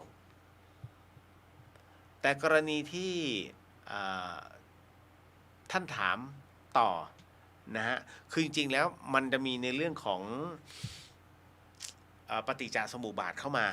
นะไม่ว่าจะเป็นในเรื่องของอุปทานตัณหาเวทนาผัสสะรวมไปถึงอวิชชานะทั้งหมดทั้งมวลเนี่ยฮะคือมันต้องผ่านทั้งหมดนะมันเป็นเรื่องที่เกี่ยวข้องกันโยงใยนะเพราะฉะนั้นณตรงนี้นี่เองกรณีที่เป็นคำถามที่บอกว่าฝึกตนด้วยการอดอาหารเนี่ยบรรลุถึงพระนิพพานจริงไหมมันไม่ประกอบแค่นั้นฮะกรณีตรงนี้เนี่ยสำหรับที่ผู้ทำการอดอาหารถามว่าปัจจุบันยังมีไหมก็มีฮะคืออยากทดลองผู้ที่อยากอดอาหารนะฮะเพื่อที่จะฝึกตนนะฮะก็จะมีหรือว่าฝึกไม่ให้นอนหลับหรือฝึกนอนหลับแบบลืมตาสงสัยงงไหมฮะนอนหลับแบบลืมตาน้อยคนที่จะฝึกนะซึ่ง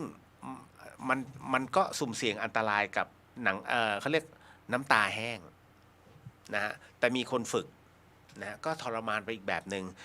ทำไมถึงทำเช่นนั้นต้องบอกว่าผู้ที่มีความตั้งใจอันนี้ต้องโมทนาสาธุเพราะท่านต้องการดูเวทนาตัวเองมันจะแค่ไหนวะต้องการอยากรู้ว่าสิ่งที่องค์พระสัมมาสัมพุทธเจ้านั้นท่านได้ทรงสัมผัสมา6 ปีเนี่ยแค่ไหนนะฮะเราทนได้แค่ไหน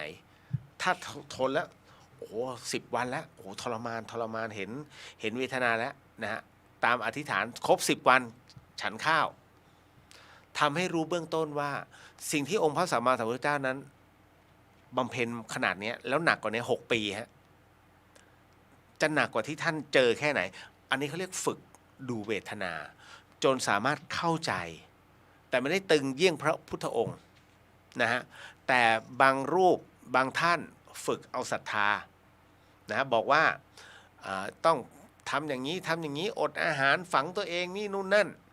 นะฮะเพื่อเอาศรัทธาแต่จริงๆแล้วทำเปล่าไม่รู้ตอบไม่ได้แต่สำหรับผู้ที่ฝึกอันนี้โมทนาเพราะท่านกำลังดูนะตรงนี้แล้วพิจารณานะครับก็มีเยอะฮะครูบาอาจารย์ที่ท่านทำเห็นไหมที่เรารับรู้ก็คือพระครูบาบุญชุ่มท่านพยายามจะดูเวทนาตัวเองแล้วก็ฝึกตนนะฮะถึงได้เป็นอีกหนึ่งรูปที่หลายๆท่านนะฮะพูดถึงกล่าวถึงนะฮะสิทธิ์ท่านเป็นแสนดีไม่ดีเป็นล้านนะฮะก็เพราะท่านปฏิบัติดีปฏิบัติชอบท่านถือตามแนวของพระพุทธองค์นะฮะครูบาท่านดูนะฮะท่านดูตนเสมอท่านไม่เคยดูผู้อื่นเคยเห็นท่านดูผู้อื่นไหมโอ้ยท่านนั้นไม่มีฮะไม่มีคำพูดนี้ออกจากท่านนะครับก็เป็นอีกหนึ่งเนื้อนาบุญที่ควรกราบไหว้บูชานะครับอันนี้ก็เลยเรียนคุณผู้ฟังเอาไว้นะครับหมดนะครับกับเรื่องราวตรงนี้จริงๆก็ยังมีมีหลายคำถามแต่ไม่เป็นไรค่อยๆว่ากันไปน่าจะเป็นพระแล้วล่ะที่จะมาตอบ มันมินเมก็ไม่ได้นะฮะเนาะตามเหตุปัจจัยแล้วนะครับคุณสิทธิพรคุณเรียวบวชแล้วสอนมโนมิธิไหมครับแล้วก็พี่ขวัญตาคุณเรียวจะมีเทศธรรมไหมคะดูตามเหตุปัจจัยฮะนะครับก็เทศธรรมไม่ต้องอติเตกาเลไม่ต้องฮะการละครั้งหนึ่งนานมันแล้ว ไม่ต้องนะในสมัยพุทธกาลไม่ครับคือการแสดงว่าธรรมเทศนาเนี่ยฮะก็หยิบยกเอาเรื่องราวปัจจุบันนำมาแสดงธรรมได้โดยที่ไปลงในข้อธรรมเนาะอันนี้เดี๋ยวค่อยว่ากันนะตรงนั้นก็จะมีฮะนะครับคุณสิทธิพรบอกถ้าบวชจะสอนมโนมิธิไหมผมแนะนำให้ไปที่วัดแม่สลาบก่อนนะอันนั้นเนี่ยก็คือพระอาจารย์หลวงพ่อวิชัยท่านเป็นศิษย์รุ่นที่2นะฮะของพระเดชพระคุณหลวงพ่อฤาษีลิงดำนะฮะอยู่สารพีเนี่ยฮะของผมเองเนี่ยขอก่อนอันนี้ถ้าเป็นไปได้ก็ที่วัดฝายหินแต่เวลาไหนตอบไม่ได้ฮะยังไม่ได้กำหนดตัวเองขอปฏิบัติตัวก่อนนะในระยะหนึ่งแล้วถึงเวลาเดี๋ยวแจ้งแล้วกันฮะว่าจะสอนไม่สอนหรืออะไรยังไงนะครับก็คงจะเป็นอะไรที่ช่วงสั้นๆ1 ชั่วโมง2 ชั่วโมงประมาณนี้นะฮะแต่ถ้าเป็นในส่วนของการนำปฏิบัติเลยเนี่ยนะครับเดี๋ยวว่ากันอีกทีเพราะว่าครูบาอาจารย์ที่วัดไฟหินท่านก็พร้อมก็เยอะนะฮะเดี๋ยวขอดูเหลือสถานที่รอติดแอร์ฮะตอนนี้มาไม่รู้เรื่องหรอกร้อนตับแลบ พระยังร้อนเลยนะกุฏิผมนี่ก็ญาติธรรมท่านก็นำถวายพัดลมเอาไว้ให้กับพระอาจารย์นะก็เอาไว้ที่กุฏิก็ไม่เป็นไรฮะก็เอาอ้าวอยู่ก็นะใช้ได้เดี๋ยวแจ้งอีกทีเนาะนะฮะเอาละหมดเวลาแล้วฮะสาธุสิ่งหนึ่งสิ่งใดที่ผิดพลาดพลั้งไปต้องขออโหสิกรรมณที่นี้ไม่ได้ตั้งใจหรือมีเจตนาสิ่งหนึ่งสิ่งใดที่ผมนั้นได้กระทำผิดพลาดพลั้งไปนะทั้งกายกรรมวจีกรรมมโนกรรมและไม่ว่าต่อหน้าหรือว่ารับหลังก็ดีก็ขออโหสิกรรมณที่นี้ให้ผมด้วยแล้วกันนะฮะรวมไปถึงผมก็ขออโหสิแล้วก็ให้อโหสิกับทุกท่านด้วยแล้วกันในการนี้ในการอุปสมบทในครั้งนี้นะฮะก็ ขออนุญาตนะครับก็ขอมอบอานิสงส์ผลบุญในค่ำคืนนี้นะถวายแด่องค์พระสัมมาสัมพุทธเจ้าทุกๆพระองค์พระธรรมเจ้าทุกๆพระองค์พระอริยสังฆเจ้าทุกๆพระองค์พระปัจเจกพุทธเจ้าทุกๆพระองค์รวมไปถึงพระอริยสงฆ์เจ้าทุกๆพระองค์นะฮะก็ทั้งหมดก็ขอให้ได้รับอานิสงส์ผลบุญในค่ำคืนนี้ด้วยเช่นกันขอมอบอานิสงส์ผลบุญในค่ำคืนนี้ถวายถวยเทพเทวดาพรหมเทพเทวดาทั้งหลายสรรพสัตว์สรรพวิญญาณทั้งหลายสัมภเวสีผีเล่ร่อนทั้งหลายก็ขอให้ได้รับอานิสงส์ผลบุญในค่ำคืนนี้ด้วยเช่นกันรวมไปถึงขอมอบอานิสงส์ผลบุญในค่ำคืนนี้ถวายแด่พระเดชพระคุณ พระราชพรหมยานหรือว่าหลวงพ่อฤาษีลิงดำแห่งวัดท่าสุงก็ขอน้อมส่งบุญนี้ให้ท่านด้วยเช่นกันขอมอบอานิสงส์ผลบุญในค่ำคืนนี้ถวายแด่พระอาจารย์ภาสกรภูริวัฒโนภาวิไลก็ขอน้อมส่งผลบุญนี้ให้ท่านด้วยเช่นกันขอมอบผลบุญในค่ำคืนนี้ให้กับคุณผู้ฟังที่ฟัง FM 104.50 เมกะเฮิรตซ์ทั้งจังหวัดเชียงใหม่แล้วก็จังหวัดใกล้เคียงรวมไปถึงคุณผู้ฟังที่ฟังในช่อง YouTube ของวัดไฟหินแล้วก็ Facebook ของวัดไฟหินทุกๆช่องทางก็ขอให้ท่านนั้นได้รับอานิสงส์ผลบุญในค่ำคืนนี้ด้วยเช่นกันขอมอบอานิสงส์ผลบุญในค่ำคืนนี้ให้กับคุณผู้ฟังที่ฟังในช่อง Facebook ของพุทธิสิทธิ์รัตนสมบูรณ์และก็เรียวเดอะเฮียนก็ขอให้ท่านนั้นได้รับอานิสงส์ผลบุญในค่ำคืนนี้ด้วยเช่นกันนะครับก็เอาไว้พบกันใหม่นะในความเป็นพุทธเรียกว่าเป็นพุทธบุตรนะขององค์พระสัมมาสัมพุทธเจ้านะครับสัปดาห์หน้าสาธุสาธุครับนะขออนุญาตส่ง กรวดน้ำนะฮะยะถาวาริวหาปุราปาริปุเรนติสาครังเอวะเมวะอิโตตินังเปตานังอุปกปติอิชิตังปฏิตังตุมหังคิปะเมวะสมิสันตุสพเพปุเรนตุสังกปาจันโดปนรโสยะธามณิโชติระโสยะธาสัพพิติโยวิวันชันตุสัพพโรโกวินันสตุมาเตภวะวันตรายโยสุขีทีคายุโกภวะอภิวาทนาสีริสนิจังวุธาปัจจายโนจัตตารโอธรรมาวัฏันติอายุวันโนสุขังพระลังนิพพานังปรมังสุขังสาธุสาธุครับแล้วเจอกันเนาะ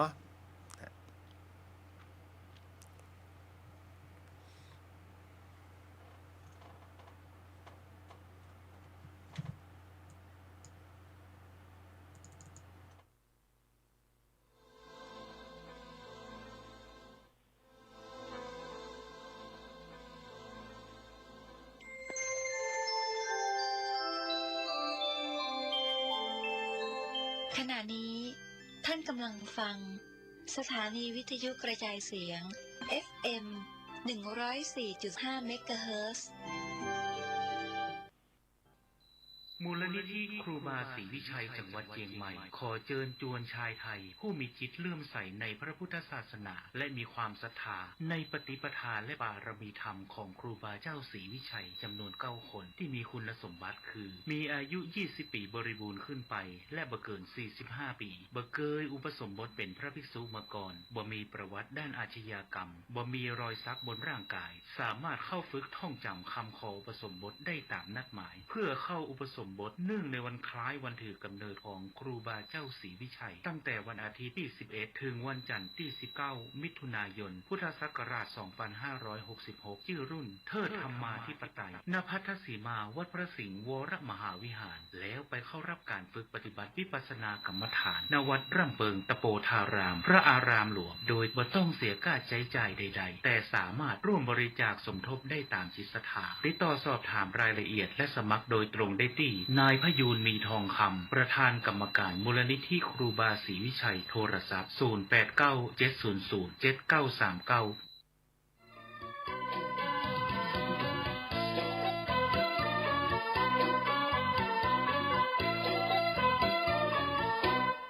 ขอเชิญชวนสาธุชนพี่น้องเตรียมข้าวเตรียมของมาตักบาตรทำบุญที่สาขาบูชาเอาศรัทธาหูคุณตักบาตรทำบุญถวายเป็นพุทธบูชาสัปดาห์วิสาขบูชาโลกรวมพลังพุทธบริษัททั้ง4ถวายมหาสังฆทานครั้งที่3ของอำเภอดอยหล่อตักบาตรพระสงฆ์สามเณร1,028 รูปถวายเป็นพุทธบูชาเนื่องในวันประสูติตรัสรู้ปรินิพพานของพระสัมมาสัมพุทธเจ้าทำบุญเมืองดอยหล่อครบ28 ปีเพื่อสถาปนาให้เป็นดอยหล่อพุทธนครอันรุ่งเรืองด้วยศีลธรรมและรวมพลังชาวพุทธ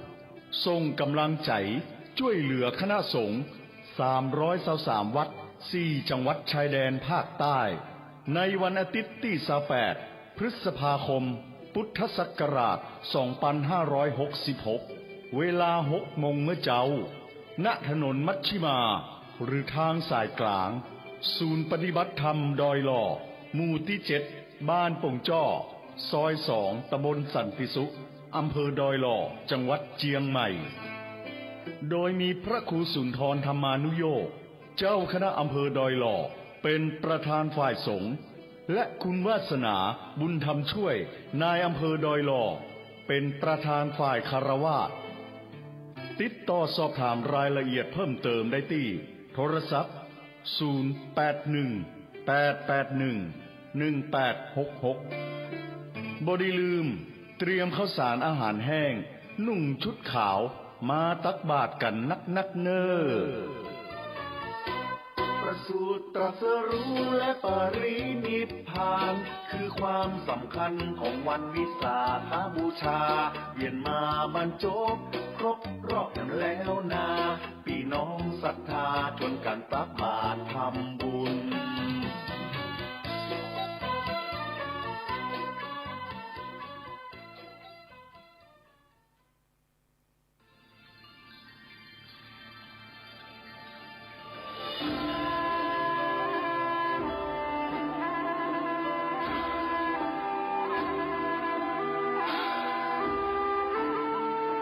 ครูบาขลังกองลวงดังบาติกสดสีประเพณีดีงามวัดสะปุงน้อยตำบลม่วงน้อยอำเภอป่าซางจังหวัดละปูนขอเชิญผู้ใจบุญทุกท่านร่วมทำบุญสุนตานงานใหญ่2 วาระหว่างวันศุกร์ที่26และวันเสาร์ที่27พฤษภาคม2566โดยมีกำหนดการดังต่อไปนี้วันศุกร์ที่26พฤษภาคมเวลา1 ทุ่มเป็นต้นไปประกอบพิธีพุทธาภิเษกเสกซ่อมย้อมยศสมเด็จองค์ปฐมต่างมหาจักรพรรดิทรงล้านนาพระประธานศาลาหอฉันอุดมสมสุขวัดสะปุงน้อยเวลา2 ทุ่มแสดงพระธรรมเทศนาอบรมสมโภชองค์พระประธานศาลาหอฉันอุดมสมสุขสมเด็จองค์ปฐมปางมหาจักรพรรดิล้านนาวันเสาร์ที่27พฤษภาคม2566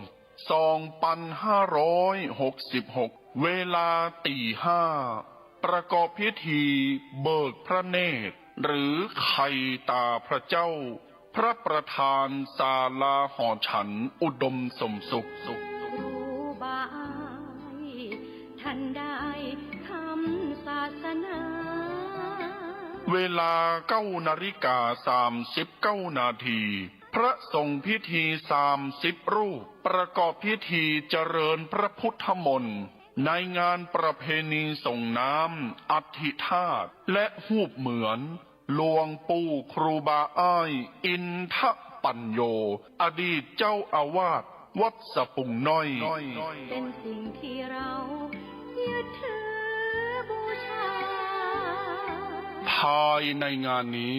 มีมโหรสพสมโภชตลอดทั้งงานเช่นแห่ปืนเมืองประยุกต์คณะเพชรรุ่งนาตราชการประกวดฮ้องเพลงไทยลูกทุ่งแข่งขันประชันกองหลวงล้านนารำวงย้อนยุคและในงานนี้เชิญทุกท่านพบกับดารานักแสดงชื่อดังที่จะมาร่วมเป็นเกียรติภายในงานเช่นก๊อฟกันภักดีวิจิตรบูมภาคภูมิเก้าธานชนและดารานักแสดงทีมงานละครเรื่องเลือดเจ้าพระยาทางช่อง 3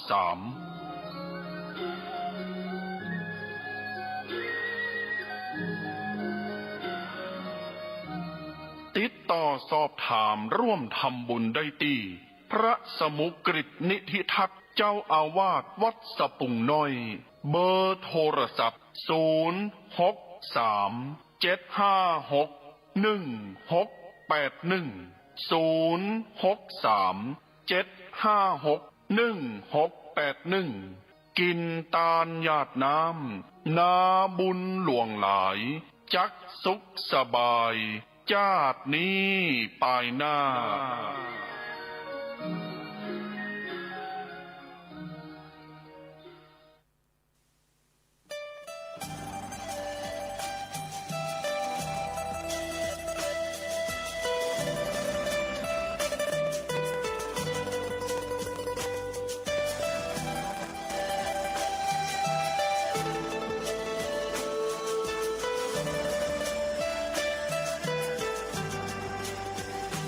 กล้าคิดก็ต้องกล้าทำอย่ากลัวถ้าทำความดี เป็นศึกษาปัญหาให้ทันท่วงทีเมืองไทยจะพัฒนากว่านี้รายการดีๆคดีโลกคดีธรรมขอรำพันบรรยายความคิดเครื่องหมายแห่งสีทั้งสามงามถนัดขาวคือบริสุทธิ์สีสวัสดิ์หมายพระไตรรัตน์และธรรมะคุ้มจิตไทยแดงคือโลหิตเราใสซึ่งยอมสละได้เพื่อรักษาชาติศาสนาน้ำเงินคือสีโสภาอันจอมประชาพระโปรดเป็นของส่วนองค์จับริ้วเข้าเป็นไตรรงค์จึงเป็นสีธงที่รักแห่งเราชาวไทยทหารอวตารนำไปยงยุทธวิชัยวิชิตก็ชูเกียรติสยามประเทศไทยที่เจริญมั่นคงมาได้จนถึงทุกวันนี้มิได้เกิดขึ้นจากความหวาดกลัวอย่างคลาดเขลาแต่บรรพบุรุษไทยของเราทุกยุคทุกสมัยล้วนแต่มีความกล้าหาญและชาญฉลาดปกป้องเอกราชสร้างชาติให้เกิดความมั่นคงโดยมีธงแห่งพระไตรรัตน์เป็นเครื่องนำชัยจึงเป็นที่มาที่ไปของรายการคดีโลกคดีธรรมกล้าคิดก็ต้องกล้าทำอย่ากลัวถ้าทำความดีเป็นศึกษาปัญหาให้ทันท่วงทีเมืองไทยจะพัฒนากว่านี้รายการดีๆคดีโลกคดีธรรมรายการดีๆคดีโลกคดีธรรม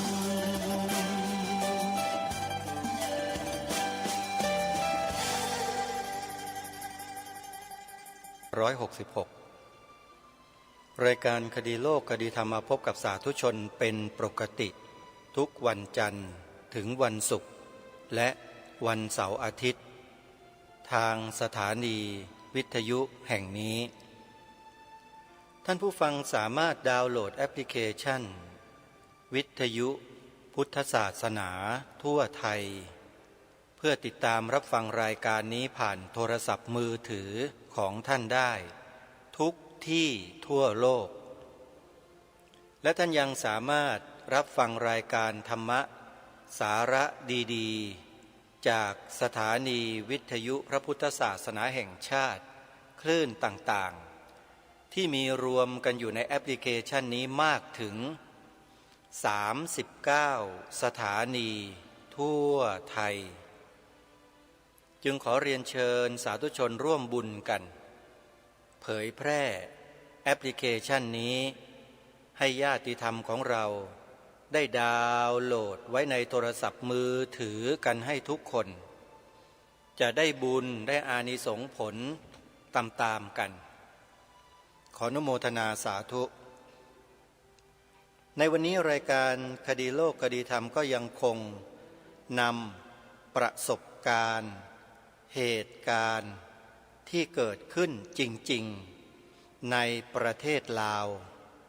ประเทศเพื่อนบ้านของเราเป็นเพียงประเทศเดียวที่มีวัฒนธรรมประเพณีวิถีชีวิตที่คล้ายคลึงหรืออาจจะเหมือนกับคนไทยของเราจำนวนมากโดยเฉพาะเหมือนกับชาวภาคอีสานวัฒนธรรมประเพณีวิถีชีวิตของคนลาวในอดีตก็เหมือนกับคนไทยของเรามีสถาบันพระมหากษัตริย์มีสถาบันพระพุทธศาสนามีสถาบันชาติมีธงชาติมีความเป็นชาติเป็นชนเผ่าพันธุ์ของประเทศลาวประเทศลาวตกเป็นเมืองขึ้นของฝรั่งเศสเมื่อประมาณปีพระพุทธศักราชต้นของกรุงรัตนโกสินทร์หลังจากนั้นประเทศลาวก็เริ่มถูกแทรกแซงกิจการภายในสารพัดอย่างจนกระทั่งเกิดลัทธิคอมมิวนิสต์กำลังลุกคืบเข้ามารุกคืบเข้ามาสู่ประเทศลาวแล้วก็จะมาเข้าสู่ประเทศไทยตามทฤษฎีโดมิโนซึ่งเขาจะกลืนกินประเทศทั้งหลายที่อยู่แถวเอเชียตะวันออกเฉียงใต้ทั้งหมดแต่ไม่สามารถทำอะไรประเทศไทยของเราได้เลยเพราะอะไรเพราะว่าประเทศไทยเรานั้นโชคดีที่มีพระภิกษุสงฆ์รูปหนึ่งนำความลับของลัทธิคอมมิวนิสต์ที่เขาดำเนินการอยู่ในประเทศลาวนั้นมาบอกเล่าให้คนไทยได้ฟังให้ทางการไทยได้ฟังว่าเขามีวิธีการล้มล้างสถาบันกษัตริย์ล้มล้างสถาบันพระพุทธศาสนาอย่างไรทำให้ทางการไทยนั้นจับทางพวกนี้ได้พอเขาจะดำเนินการกับประเทศไทยในรูปแบบที่เขาทำกับประเทศลาวก็ทำไม่สำเร็จสะดุดหยุดอยู่กับที่แล้วเขาก็ใช้วิธีอื่นๆมากมาย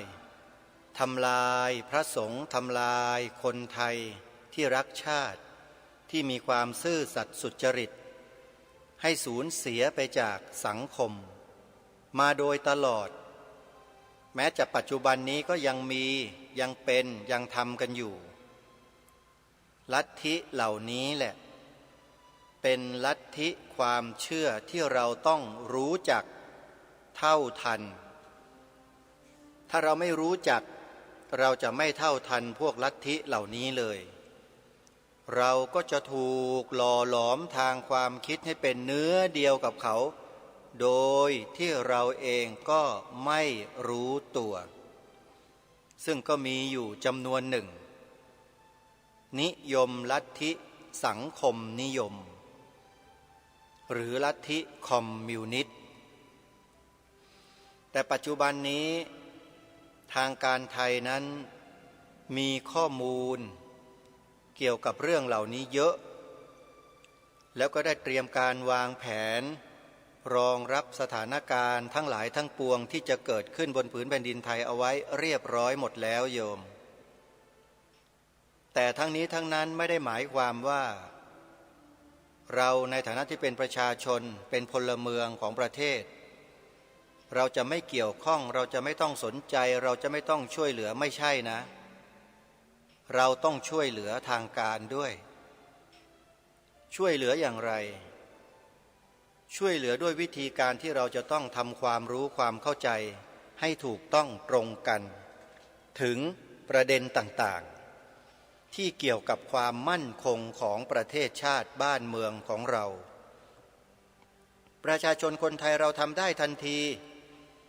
ไม่ต้องรอใครมาออกหนังสือคำสั่งใดๆทั้งสิ้น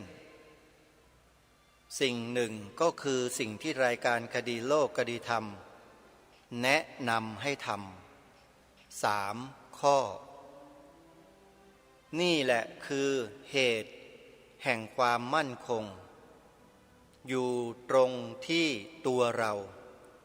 ทุกคนด้วยไม่ใช่ผู้ใดผู้หนึ่งและโดยเฉพาะผู้บริหารกิจการบ้านเมืองข้าราชการทหารข้าราชการตำรวจข้าราชการพลเรือนจะต้องทำให้เป็นแบบอย่างของประชาชนในลำดับต้นๆอาตมาภาพไม่มีอำนาจในการที่จะออกหนังสือแล้วเชิญส่วนราชการทั้งหลายทั้งปวงที่กล่าวมาเมื่อสักครู่นี้น่ะให้มากระทำตามที่รายการคดีโลกคดีธรรมแนะนำได้อำนาจไม่มีแต่คนมีอำนาจเขาไม่ได้ทำเขาไม่ทำเขาอยู่เฉยๆเขาไม่ประสานไม่ติดต่อไม่เข้าไปทำความเข้าใจให้เกิดขึ้นกับส่วนราชการที่สำคัญที่จะต้องอบรมประชาชนให้ความรู้ประชาชนอย่างสถาบันการศึกษาเป็นต้นหน่วยฝึกทหารใหม่เป็นต้นเหล่านี้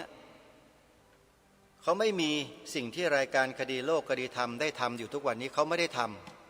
ำทั้งที่เป็นเหตุแห่งความมั่นคงในเบื้องต้นที่ทุกคนจะต้องฝังชิปในเรื่องเหล่านี้ลงไว้ในสมองและจิตใจในเส้นเลือดข้อที่1พระพุทธศาสนาเป็นศาสนาประจำชาติไทยของเราข้าราชการในประเทศไทยไม่มีสิ่งนี้อยู่ในมโนสำนึกถ้ามีเขาจะไม่ปฏิเสธสิ่งนี้ไม่ว่ากรณีใดๆทั้งสิ้นยกตัวอย่างเช่นเขาจะไม่ต่อต้านคัดค้านการบัญญัติรับรองให้พระพุทธศาสนาเป็นศาสนาประจำชาติไทยไว้ในรัฐธรรมนูญเขาจะไม่ต่อต้าน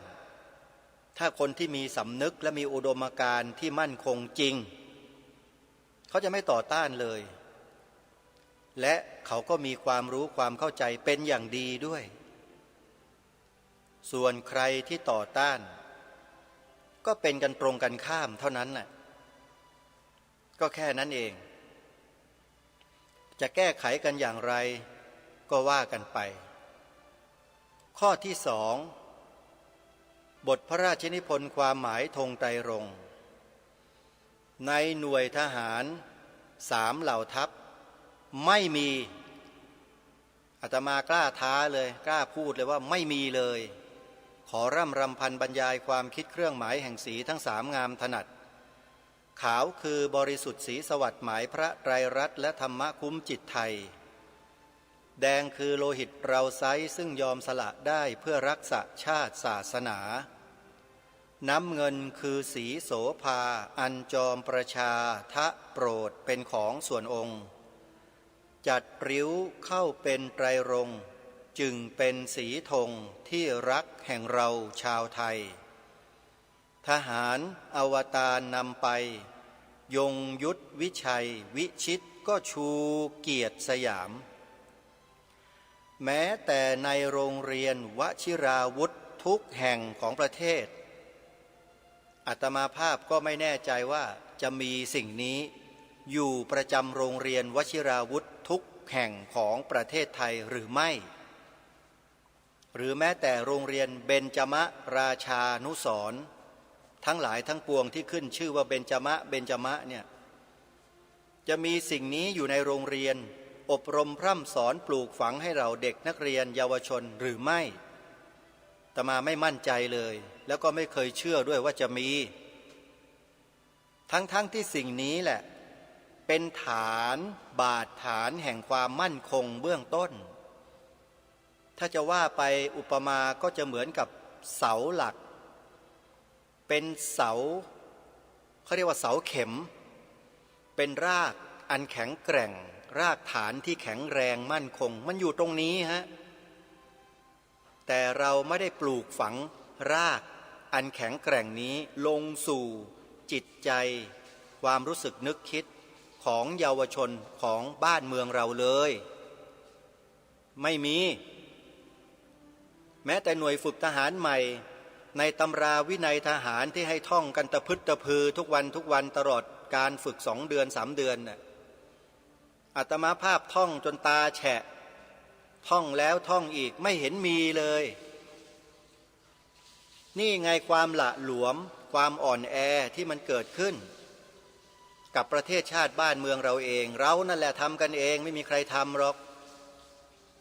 รายการนี้ผ่านประสบการณ์เหล่านี้มาหมดแล้วที่พูดเนี่ยเคยอยู่ในหน่วยทหารมาแล้วโยมไม่ใช่ว่าไม่มีประสบการณ์แล้วที่มาพูดเลอะเทอะไม่ใช่มันไม่มีเลยฮะแล้วทหารแต่ละคนไปถามดูแล้วตอบไม่เหมือนกันหรอกสีแดงหมายถึงสีขาวหมายถึงสีน้ำเงินหมายถึงความหมายพระราชทานธงไตรรงค์ว่าอย่างไรเงียบตอบไม่ได้สักคนหนึ่งถ้าตอบได้ไม่กี่คนไม่ต้องมาบอกว่าตอบได้นะมันนับเป็นเปอร์เซ็นต์ไม่ได้อะมันต้องได้ทั้งกองบัญชาการกองทัพไทยทั้งหมดต้องท่องจำบทพระราชนิพนธ์ความหมายธงไตรรงค์ให้ได้ถ้าท่องไม่ได้ไม่ใช่ทหารไทยที่พูดเนี่ยจริงไหมตำรวจก็เหมือนกันอย่าคิดว่าเรื่องนี้ไม่สำคัญนะจะบอกให้กลุ่มพวกลัทธิสังคมนิยมลัทธิมาร์กซิสต์ลัทธิคอมมิวนิสต์เนี่ยมันปะปนอยู่ในสังคมไทยของเรานี่แหละมีทั้งในรูปของตำรวจทหารนักวิชาการข้าราชการบางคนครูอาจารย์ในมหาวิทยาลัยบางคนแล้วก็กลุ่มองค์กรบางกลุ่มบางองค์กรก็ขับเคลื่อนกันอยู่พยายามที่จะผลักดันไม่ให้สิ่งเหล่านี้เกิดขึ้นในมโนสำนึกของลูกหลานคนไทยของเราของข้าราชการไทยของเราไม่มี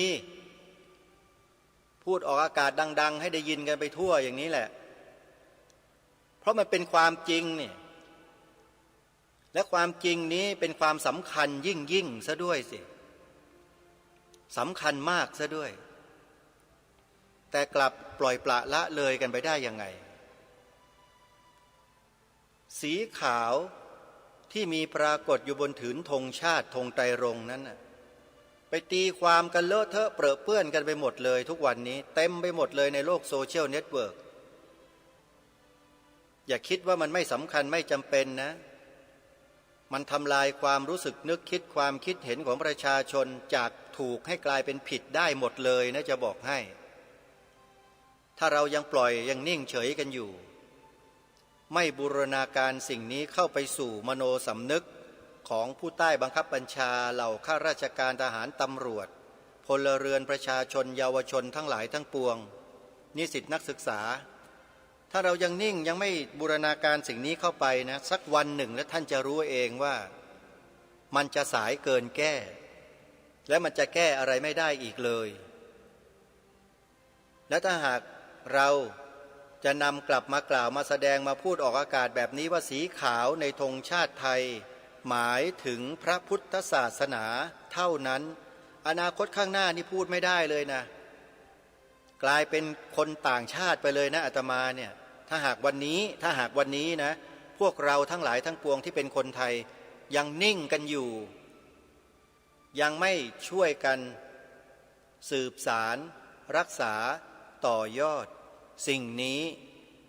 ไปสู่ลูกหลานเยาวชนของเราสิ่งนี้จะหายสาบสูญจนหมดและไม่สามารถนำกลับมาได้อีกเลยตลอดกาลด้วยบรรพชนบรรพบุรุษเสียเลือดเสียเนื้อปกปักรักษาสืบสารมาต่อยอดมาให้แก่พวกเราก็สูญเปล่าพวกเราก็จะกลายเป็นไอ้ลูกหลานอกตัญญูไปในที่สุดนั่นแหละที่ไม่รู้บุญคุณของบรรพบุรุษตัวเองเลยองค์พระบาทสมเด็จพระมงกุฎเกล้าเจ้าอยู่หัวรัชกาลที่6พระราชโอรสในพระบาทสมเด็จพระจุลจอมเกล้าเจ้าอยู่หัวรัชกาลที่5ทรงผ่านอะไรต่อไม่อะไรมามากมายหลายประการ ที่เกิดขึ้นบนผืนแผ่นดินไทยของเราเนี่ยและพระองค์ก็เสด็จพระดำเนินไปศึกษาต่างประเทศอย่างประเทศอังกฤษจนกระทั่งจบการศึกษา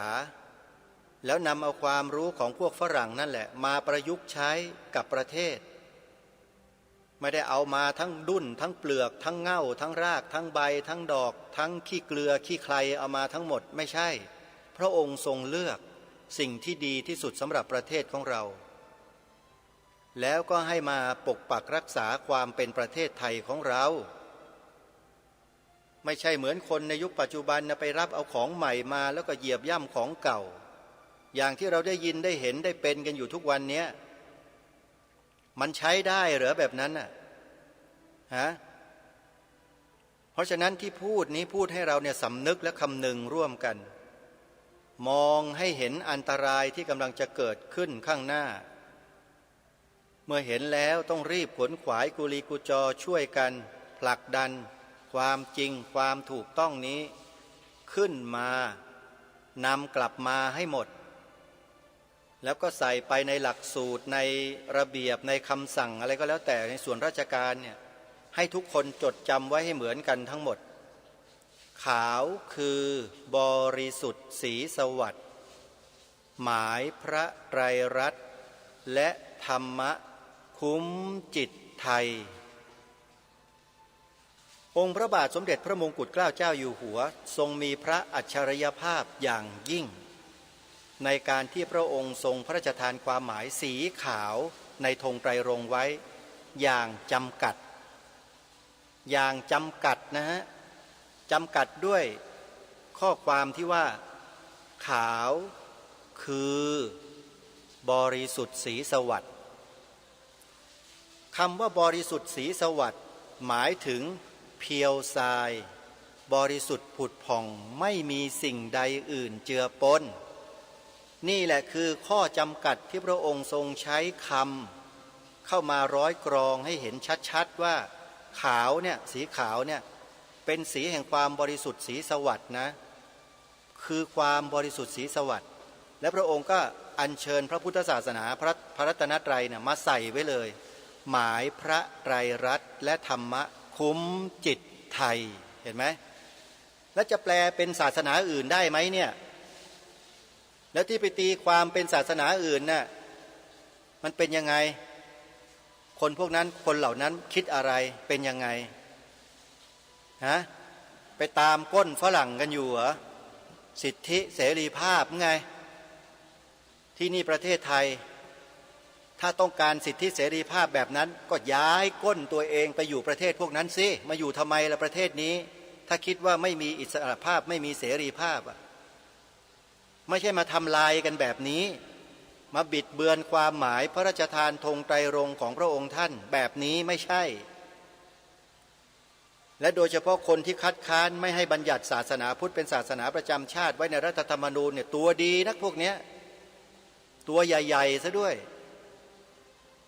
อาตมาภาพนี่พูดไม่เกรงใจคนพวกนี้อยู่แล้วเพราะไม่ได้สร้างสรรค์เนี่ยฮะบิดเบือนเพื่ออะไรเพื่อทำลายอะไรทำลายความเป็นประเทศไทยของเราท่านพระอาจารย์มหาจันลาตันบัวลีที่ทางรายการได้นำมาเปิดให้ฟัง2 วันที่ผ่านมาเนี่ยพอจะเทียบเคียงกับประเทศไทยพอเห็นภาพบ้างหรือยังว่ามันเกิดอะไรขึ้นมันเป็นแบบเดียวกันคล้ายคลึงกันไหมเราทั้งหลายที่มีชีวิตอยู่ทุกวันนี้มันผ่านประสบการณ์การเมืองที่มันทะเลาะเบาะแว้งกันมาแล้วมันต้องมองออกได้แล้วว่ามันเกิดอะไรขึ้นและกลุ่มไหนฝ่ายไหนเป็นยังไงอาตมาไม่ต้องฟันธงหรอกทุกคนใช้ปัญญาคิดเอา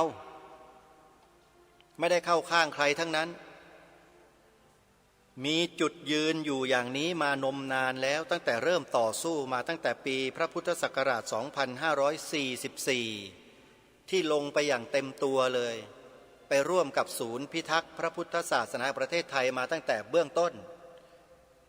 จนทุกวันนี้ก็ยังประสานงานติดต่อร่วมงานกันอยู่เพราะฉะนั้นจะรู้จะเข้าใจสถานการณ์เหล่านั้นเป็นอย่างดีอาตมาภาพ ไม่ใช่ว่าไม่มีความรู้เรื่องพระพุทธศาสนานะโยมอาตมาภาพเนี่ยเป็นศิษย์ของอภิธรรมโชติกวิทยาลัยมหาวิทยาลัยมหาจุฬาลงกรณราชวิทยาลัยนะโยมพระคุณเจ้าทุกภูมิภาคของประเทศให้ท่านทราบไว้ด้วยศึกษาจบพระอภิธรรม9 ปริเฉดโดยเฉพาะคัมภีร์มหาปัฏฐานนั้นเป็นอะไรที่ทำให้สติปัญญาความรอบรู้ต่างๆที่เราได้สัมผัสได้เรียนรู้ได้ผ่านมาทั้งหมดมันประมวลลงมาสู่เป้าหมายที่เห็นได้ชัดเจนมากพอหลังจากจบหลักสูตรนี้หลักสูตรคัมภีร์มหาปัฏฐานเนี่ยปัจจัย24ประการมีเหตุปัจจัยเป็นต้นเป็นอะไรที่วิชาการใดๆในโลกนี้ที่ว่าแน่ๆเนี่ยยังไม่ได้เท่าขี้เล็บของมหาปัฏฐานเลยท่านจริงๆถ้าท่านใดใครไม่เคยศึกษามาก่อนจะไม่รู้เลยฮะนี่แหละคือฐานที่สำคัญที่โชคดีเหลือเกินที่ได้บวชมาแล้วก็ได้เข้าสู่กระแสนี้มาตั้งแต่พรรษาแรกได้ปฏิบัติวิปัสสนากรรมฐานได้ศึกษาเล่าเรียนท่องจำอภิธรรมมัทธสังคหะตั้งแต่ปริเฉดแรกมาจนกระทั่งถึงปริเฉดสุดท้ายนะโยมเริ่มต้นก็จิตเจตสิกรูปนิพพานให้รู้พื้นฐานความหมายที่ชัดเจนถูกต้องสภาวะที่ถูกต้องอันดับเบื้องต้นก่อนว่าจิตเจตสิกรูปนิพพานนั้นเกิดขึ้นมาอย่างไรผสมผสานกลมกลืนกันอย่างไรและมันมีฤทธานุภาพแสดงออกมาทางกายวาจาและมันเกิดปัญหาอะไรเกิดสิ่งดีร้ายอย่างไรมันอยู่ในคัมภีร์อภิธรรมมัทธสังคหะนี้ทั้งหมดเลยและจะบอกว่าไม่รู้ได้ไงเรื่องโลกเรื่องโลกนะโยมมันต่ำนะโยมนะแต่เรื่องโลกุตระที่องค์พระสัมมาสัมพุทธเจ้าตรัสรู้แล้วก็ตรัสแสดงแก่เหล่าสาวกแล้วก็ถ่ายทอดถ่ายเทมาจนถึงเราเนี่ยเป็นสิ่งที่สูงส่งมาก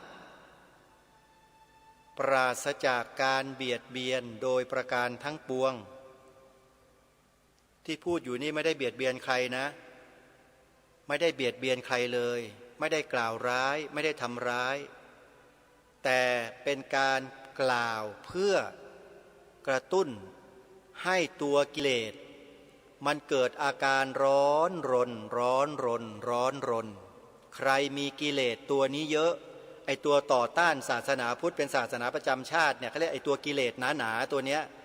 พอฟังรายการคดีโลกคดีธรรมพูดแล้วมันสั่นมันดิ้นมันร้อนทำไมจะไม่รู้ล่ะมันร้อนรนฮะสักพักหนึ่งมันมีปัญญาคนพวกนี้มันก็ดับความร้อนลงแล้วมันก็วางแผ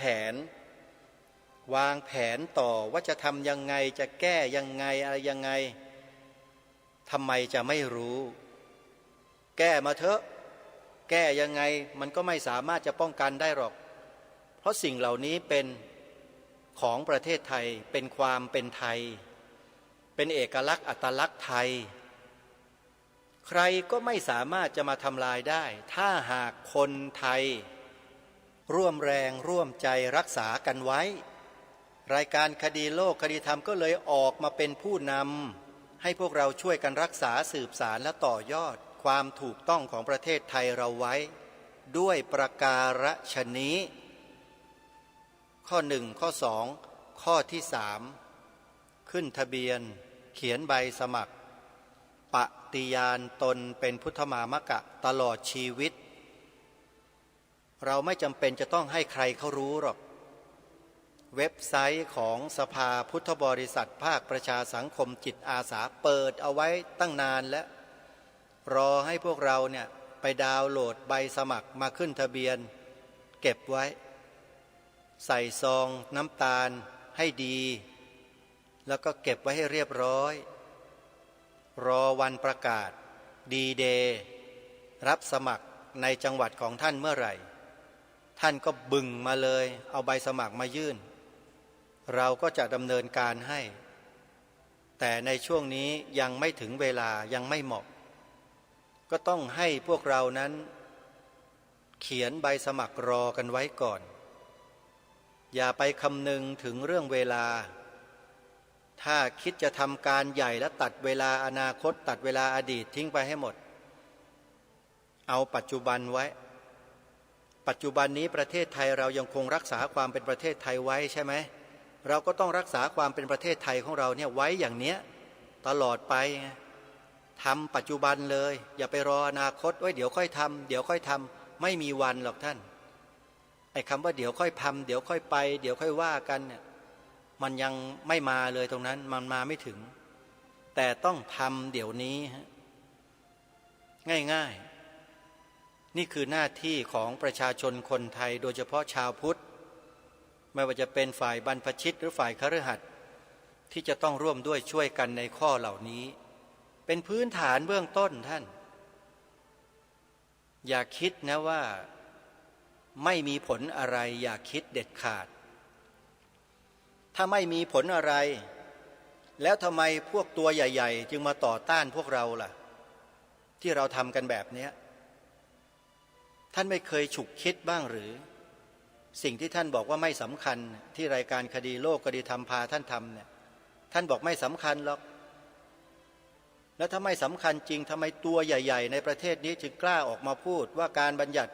พระพุทธศาสนาเป็นศาสนาประจำชาติไทยไว้ในรัฐธรรมนูญแล้วจะทำให้ประเทศไทยตกอยู่ในอันตรายระยะยาวตัวใหญ่ๆนะพูดเนี่ยอาตมาภาพมีข้อมูลแต่เขาไม่ให้เปิดเผยเป็นเรื่องสำคัญสิฮะสำคัญมากด้วยแล้วสิ่งที่จะแก้ได้สิ่งที่จะสามารถต้านทานไอ้กระแสที่ผิดแบบนี้ได้เนี่ยถึงจะตัวใหญ่แค่ไหนก็ต้านทานสิ่งที่ถูกไม่ได้และสิ่งนั้นก็คือธงไตรรงค์ธงชาติไทยนี่แหละเราต้องทำความรู้ความเข้าใจให้ชัดแล้วต้องยืนหยัดอยู่บนความถูกต้องนั้นดั่งเสาระเนียดคือแกร่งกว่าเสาตอหม้อทางด่วนอีกโยมมันแน่นกว่านั้นอีกต้องปักลงไปให้มันลึกไปทะลุโลกนู้นยิ่งดีฝั่งนู้นได้ยิ่งดีให้มันแน่นเหนียวแบบไม่มีสั่นคลอนน่ะทำให้มันได้อย่างนั้นเลยสีขาวในธงชาติไทยหมายถึงพระพุทธศาสนาเท่านั้นถ้าไม่ทำอย่างนี้หมดประเทศไทยเราหมดแน่ไม่มีเหลือหรอกท่านผู้ฟังความเป็นไทยไม่มีเหลือแน่เพราะทุกวันนี้คนเหล่านี้เริ่มเข้ามามีอำนาจในทางการเมืองเพิ่มขึ้นประชาชนคนไทยที่เลือกเขาเข้าไปนี่แหละจะเป็นตัวชี้วัดพวกเขาได้อาตมาภาพก็เลยมารณรงค์ให้ประชาชนคนไทยเรานี่แหละให้เห็นความสำคัญของสิ่งนี้แล้วช่วยกันทำรงรักษาไว้ญาติโยมไม่ได้หวังว่าจะทำอะไรใครทั้งนั้นแหละต้องการเพียงเท่านี้จริงๆเพราะเมื่อได้ฟังท่านพระอาจารย์มหาจัลลาตันบัวลีนำประสบการณ์ที่ประเทศลาวที่สถาบันกษัตริย์และสถาบันพระพุทธศาสนาล่มสลายอย่างไม่เป็นท่าด้วยลัทธิความเชื่อบางอย่างมาทำลายล้างจนหมดสิ้นประเทศไปเนี่ยพอได้ยินเช่นนั้นแล้วเนี่ยมันอดเป็นห่วงประเทศตัวเองไม่ได้เพราะได้ยินได้ฟังได้รู้ได้เห็นอะไรมาเยอะ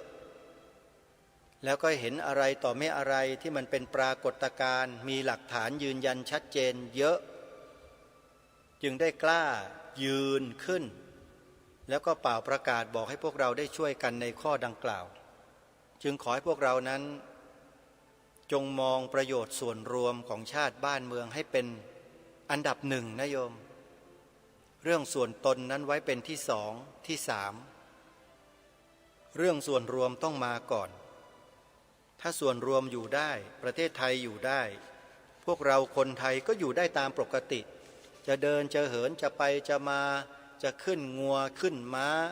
ขี่ควายขี่อะไรก็แล้วแต่มันก็สะดวกทุกอย่าง แต่ถ้าเราไม่ช่วยกันวันนี้นะอนาคตข้างหน้าเราจะทำอะไรตามที่เราต้องการตามที่เราต้องการจะทำเหมือนอย่างที่เคยเป็นมามันทำไม่ได้นะ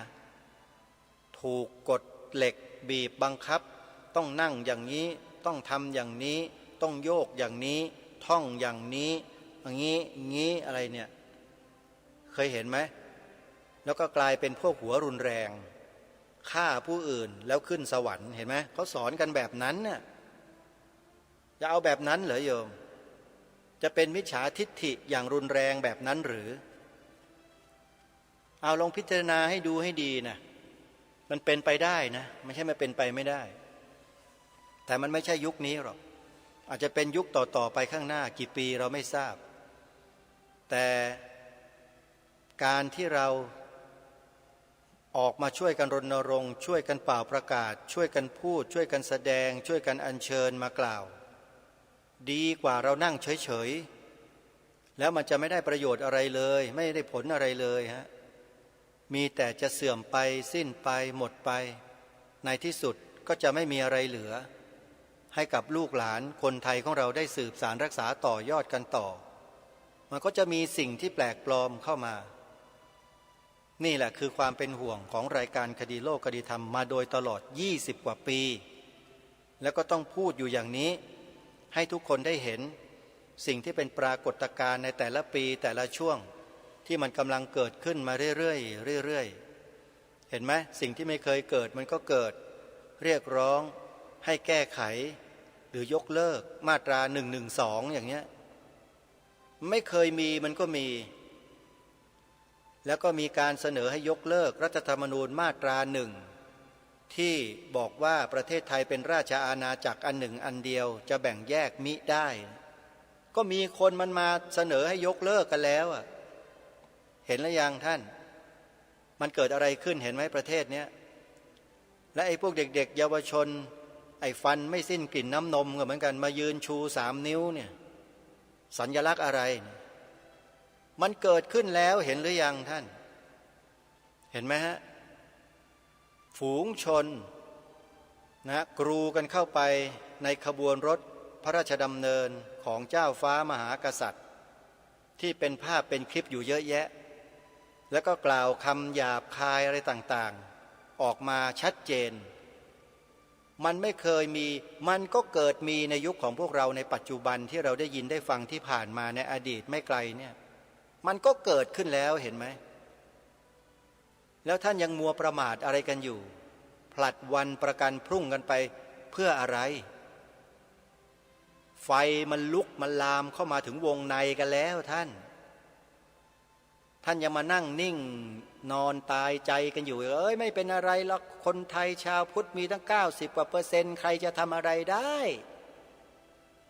เป็นไงทำได้ไหมน่ะบิดเบือนความหมายพระธานธงไตรรงค์ก็ทำแล้วออกเป็นหนังสือเล่มปกสวยงามเชียเมื่อปี53บอกว่าสีขาวหมายถึงศาสนาแล้วก็มีการวงเล็บไว้ด้วยนะ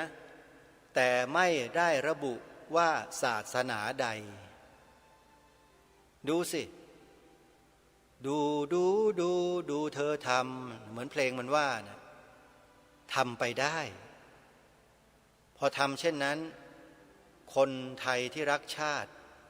รักศาสนารักพระมหากษัตริย์จริงเขาก็นำหนังสือออกมาให้อาตมาภาพก็เลยมีหลักฐานทั้งหลายเล่มเก็บเอาไว้อยู่นี่แล้วก็ทำคลิป